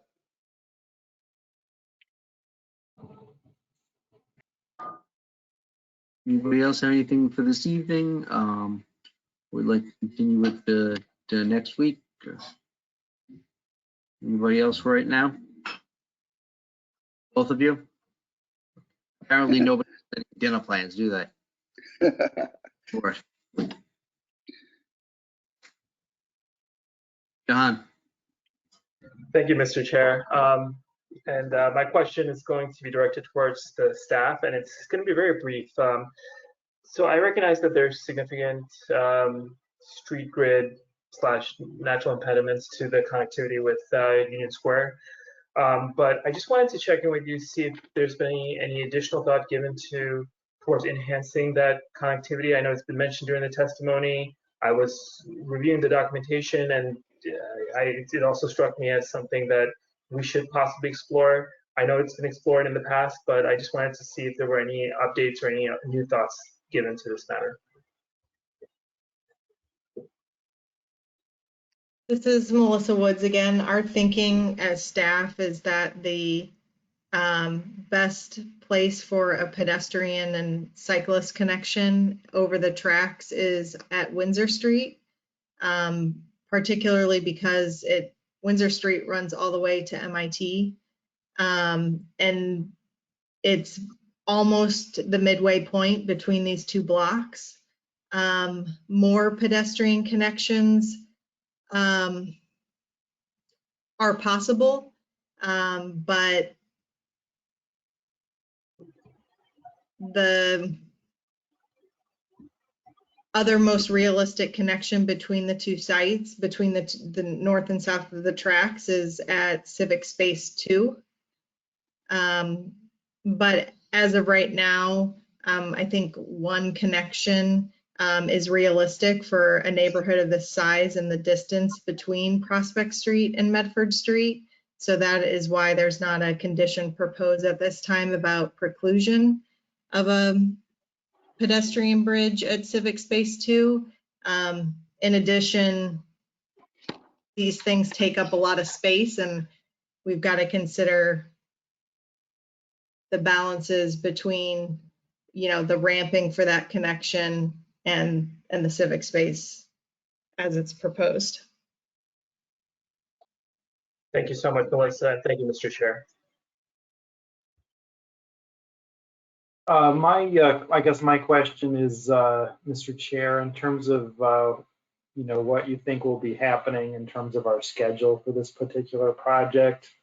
I've got a variety of questions, and I'm happy to hold them if to a subsequent meeting given the late hour. Do you have any thoughts or advice to me? Because I don't want to drag people into the weeds if there's going to be another opportunity to ask questions of the applicant. There certainly will be another opportunity. It's going to be after I think we receive any written testimony that we get on Friday. We can raise them in our next meeting on the 19th, which is another, because it's a joint hearing with the Land Use Committee. It's going to be probably another somewhat lengthy meeting, but we can see what's on the agenda for that evening as well. So yeah, the answer is yes, you do have an opportunity to, raise questions at the next meeting, at the very end. Okay, great. Then I will do so. And, I'm happy to, send them along in advance, and, if that's, and then people can stew on responses. So thank you. Thank you, Rob, very much. Does anybody else have anything they'd like to add for the good of the meeting? I'd like to add, going back to. Who's speaking? I'm sorry, this is John Fenton, Mr. Chair. And if you will, I do have a couple of comments to make to address some of the concerns that we heard a little earlier. One is that we are aware of a need for greater connectivity through and beyond Boynton Yards to Windsor and Medford and other places like that. And part of the solution is the infrastructure plan that I mentioned, which eventually will create a more linear road grid through Boynton Yards, connecting Medford and Webster, at 2 levels. And the roads will be widened. We'll be working on our roads. Plans for new roads through that will parallel through others' properties are also, in progress. And I think most folks don't necessarily know too much about that. I think there's still some work to be done, frankly, on the part of the city to schedule and finance these things. We're the first one, and we're providing most of our own infrastructure to support our development, and that can be extended to other developers as well, is a part of a backbone.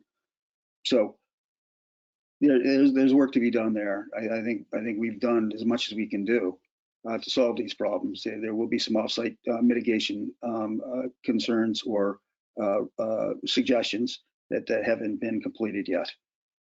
So we're not sure, when the traffic study is reviewed and analysis is determined from that, there may be some outside of Boynton Yards, some places that are going to require some mitigation. We know that, but hasn't been determined yet. So also in regards to the community, potential pedestrian or bicycle path that would go over the tracks, we have in our staff report now, a willingness to not preclude that from happening, over our site. But what we are trying to negotiate to, sort of cap our exposure to continued, municipal and community contributions, which are very heavy. But I think it's beginnings of a process that will get some momentum, and it's gonna take a little bit of time. We're certainly interested in expanding what we're doing there and participating in what it's going to take to fulfill our objectives. But this is only the first step of it.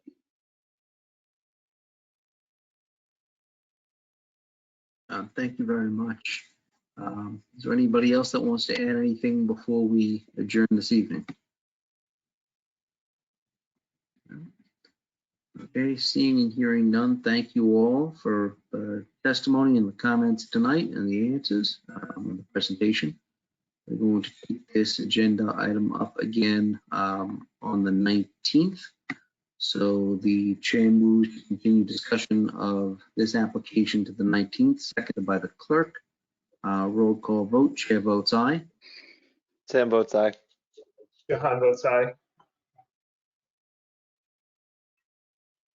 Rob votes aye. Okay, there is no other meeting, no other matters before the planning board this evening. Chair moves to adjourn, seconded by the clerk. Chair votes aye. Sam votes aye. Johan votes aye. Rob votes aye. Thank you all very much. Have a good night. See you in a few weeks. Thank you all. So much. Good night.